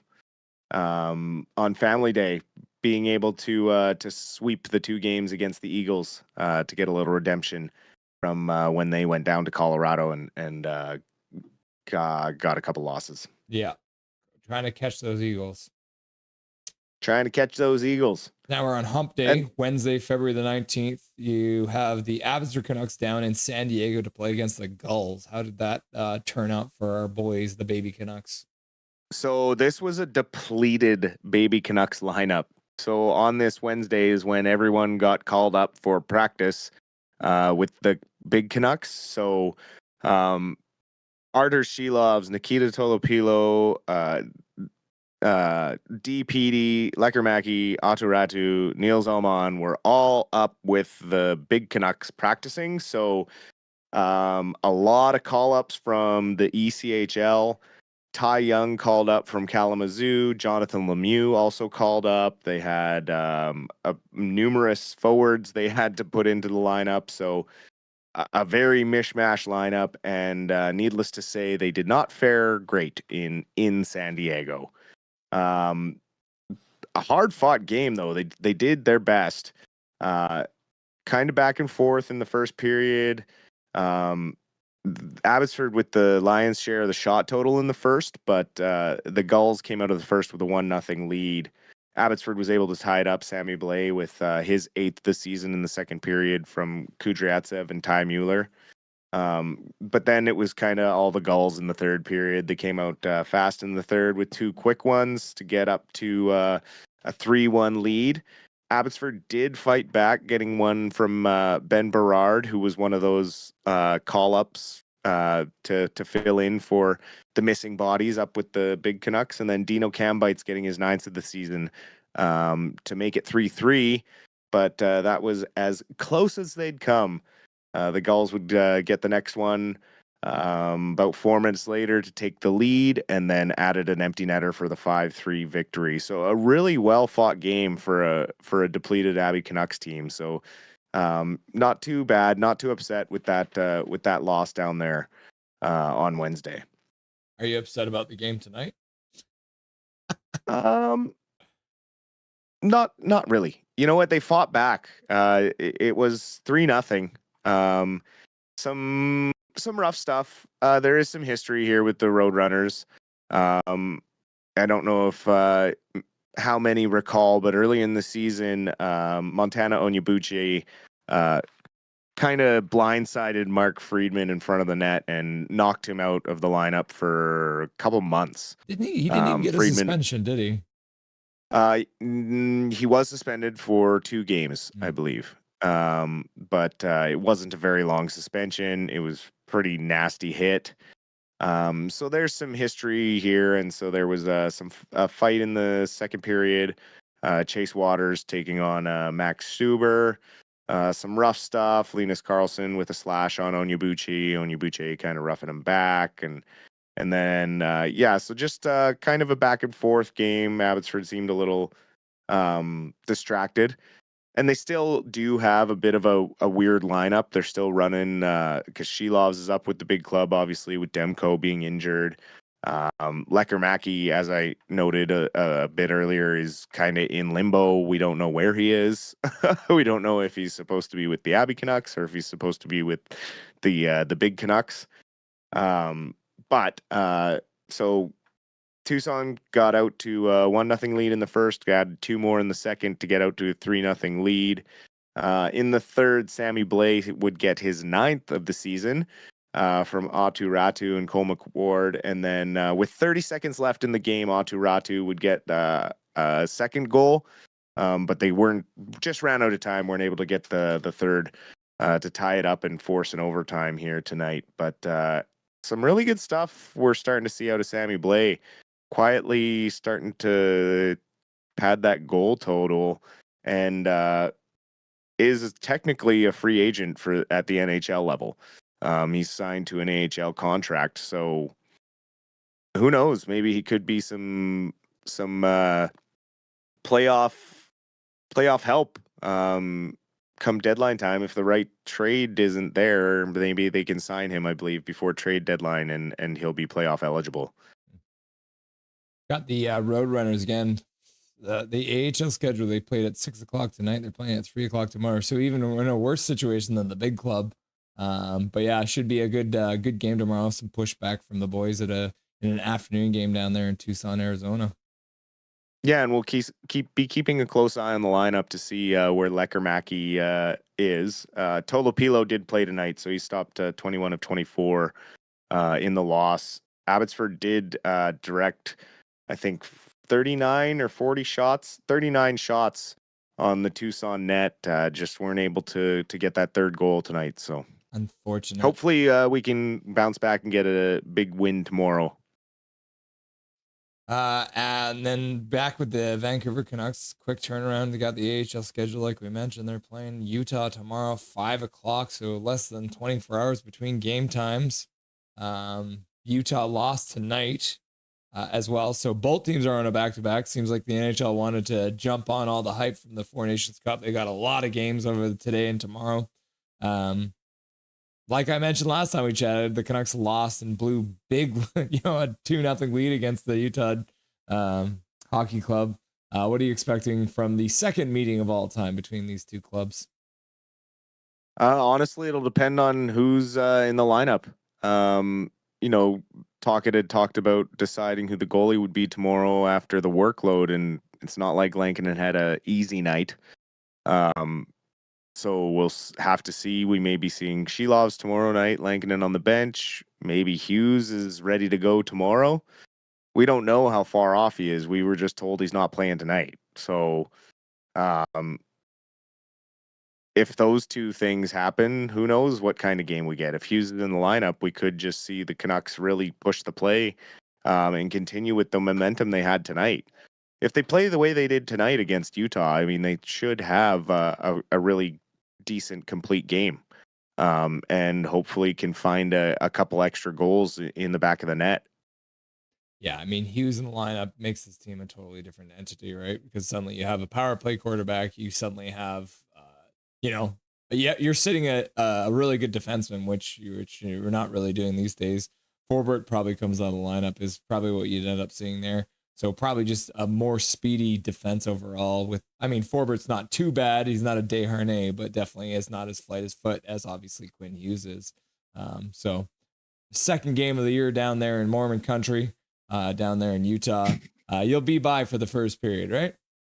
I will be by for the first period, yes. Cool. Awesome. Is there anything else you want to say to chat before I let you go? As always, appreciate you stopping by, and we will talk to you all tomorrow. Cool. Enjoy the rest of your night, brother. We'll talk to you soon. You too. Cheers. Dustin Boydell, everyone. Silver Fox stopping by to say hello. Try and mend those wounds, our mental wounds, after watching the Canucks lose another one 3-1 with an empty netter against the Vegas Golden Knights. You hate to see it. Not the way you want to see it go, but it is what it is. Yeah, like I said, 5:00 tomorrow, quick turnaround. Dobby will be back tomorrow, just so everyone knows. He's having a sleepover party with his friends at doggy daycare. And then he will be back tomorrow. Yeah, it should be interesting. Like I said, the last time Utah played against Vancouver, the Canucks ended up losing after being up by a couple goals. So it should be interesting. Like Dustin said, it should be interesting which Canucks team shows up. Dave DeVilliers balls out. Have a great night. Further, my fellow humans. See you later, Dave. Michael Chow, not a bad game for the state of the Canucks are in right now. Yeah, Michael Chow, you're right. Noah Borio, refs are getting paid for nothing. Yeah. And Scrawfish was like, hello, darkness, my old friend. Matt from the past, Noah Dobson, Pierre Engvall, and Danny Nelson with a 2025 first round pick for EP40. Pulled the trigger or bad trade?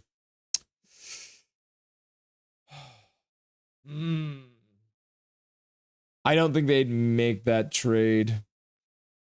The thing is, I don't know if they're getting I don't think they'd get better in the center. And that's probably where they need to improve right now. Or I don't think we're as desperate for Noah Dobson as we might have been before, Matt. But I don't think we'd make that. Janice, good night, members. Janice, thanks for stopping by. Thanks for all your kind words. Keep up the good work out there. Get some people home safe. Solar Midnight. Grrr. Janice, I'll be up till 3 a.m. But good night to you all. Yeah, see you later, Janice. Thanks for being here. Thanks, mate. Cheers. Thanks, Doug, for being here. I appreciate you stopping by. Sorry, guys. We tried, says Tyler Myers. Nora, Borio, y'all should make a trade. Yeah, I'm sure they're probably working on something. Michael Chow, you can rag on EP40, but where was everyone else? Aside from Lankinen, that is true. Solar Midnight, but Russell, you can beat Utah though, right? Knock on wood. Katie, sad face. Yep. Dustin's better half, sad. Mike Torrance, 1-shot game for PD. That is why, Michael. Yeah, you're right, Mike Torrance. He only had 1 shot. He probably needs more than that. Mohammed, thank you, Russell, for streaming. Much appreciated, and have a great evening. You too, Mohammed. Thanks for being here. It's always nice to see you. Scrofford, 9 indeed. KJ Brazy, PD takes 1 shot at the worst angle possible. Yep. Nor Borio, refs are so bad. Yep. No, we're on the same page for that. Michael Chow, NHL hasn't done a good job of fostering a ref development pipeline. Dusty is right. That's it, not just the Canucks. Yeah, it's everyone. Michael Chow, once the old guard of refs retired, the NHL had no fallback plan. Yep. Thanks, Russ and Dusty and Mods. Thank you, Mike Torrance. Katie's just laughing it up here. Michael Torrance, you know what really gets my goat? When the linesman does the fake puck drop and then gets mad at the center's move. Yep. Played a solid game. Yeah, I think that the Canucks are going to be okay tomorrow. German Canucks Nation, I came at the wrong time when my team lost. Laugh out loud. Yeah, sometimes it'd be like that, you know? You show up and your team loses. Ref had to hit his parlay. Yeah. You know, he made all those extra bets because he was down there in Vegas. So refs out there guessing. Solar Midnight, I don't need Tim Peel again, Russell. Fair enough. Yeah, Tim Peel was a joke. Scrofford, we need Carrie Fraser's hair back. Yeah, I pretty much have the Carrie Fraser hair right now, eh? This is like the Carrie Fraser look. They don't have Marchie anymore, so they don't matter. True, Katie. Marchand left them because they didn't want him. Idiots. Solar Midnight. Canucks German Canucks Nation. Sorry. KJ Bradley, you're giving PD a free pass. I'm not giving PD a free pass. No, but I think he'll be better once Hughes gets back in the lineup. I think the thing is that Pettersson is probably the biggest offensive threat, and a lot of the teams will focus on that. But with Hughes out there, I think PD's gonna go on a real run. KJ, Karen Versation in the chat. Welcome, Karen Versation. That was painful to watch. Yep. Tyler Myers video called Quinn right now. He just stared at me before hanging up. We'll see how tomorrow goes. PD was so bad, says Karen Versation. Pettersson line got caved in tonight. Either trade him or let him heal. Yeah, I'm on board with that. If he's hurt, just sit him. Big Mac. All right, I'm hitting the hay, y'all. Until next game. See you tomorrow, Big Mac. Nice to have you, brother. Hachiko says bye. Back. Had to drop a dose. 354 days to the Olympics. German Canuck Nation. But I always be a trooper to catch Russell's stream no matter what. If it's early here, I appreciate that. Das ist gut, ja. Das ist gut. Sehr gut. Laugh Out Loud PD was a game time decision. His decision. Good night, fans. See you tomorrow. Yeah, see you later, Tyler. Thanks for being here, brother. It's always nice to have you. Bye, Tyler Myers. Good night, guys. The Silver Fox himself. Good night, Hachiko. Emperor King Russell, you can handle the Utah Hockey Club since they lost to us tonight. Yeah, thanks for softening them up for us. Thanks, Dustin, says Rome. KJ Brazy, Dobberton having a sleepover. Laugh out loud. Yeah, that's why we lost. Exactly. I should have gone and got him. Rome, learn the rules, Dobby. No sleepovers on game nights. We need you here. Jake's Takes Hockey. It was really a must have been a rough week down in the A. No mention of the best plays of the week during the Wednesday's game. Yep. Bit of a rough one there for him. Okay, kids. Canucks lose 3-1 against the Vegas Golden Knights. Not great. Thank you, Major Tal, for the gifted membership for the Canucks single goal. We appreciate you on that one. Again, we will be live tomorrow night for the Canucks versus the Utah Hockey Club. We'll be live at 4:40. The game gets started at 5 o'clock. Be the same drill. Tomorrow night, we're going to have Dustin on during the first intermission. During the second intermission, we're going to have Canucks trivia for you guys all to take part in. German Canucks Nation says salutes to Russell. Okay, have a swell night, Rusty. Thanks, KJ, for being here. Yeah, so thanks, everyone, for being here. I appreciate you. And Yeah. Yeah. Yeah. I have a batleth now. I have a Star Trek shirt. We updated the picture. So we got the new Canada Gold picture there, which you'll love to see. But yeah, thanks everyone for being here tonight. My name is Russell Holiday. This is Nothing Perfect, and make sure that you make good choices.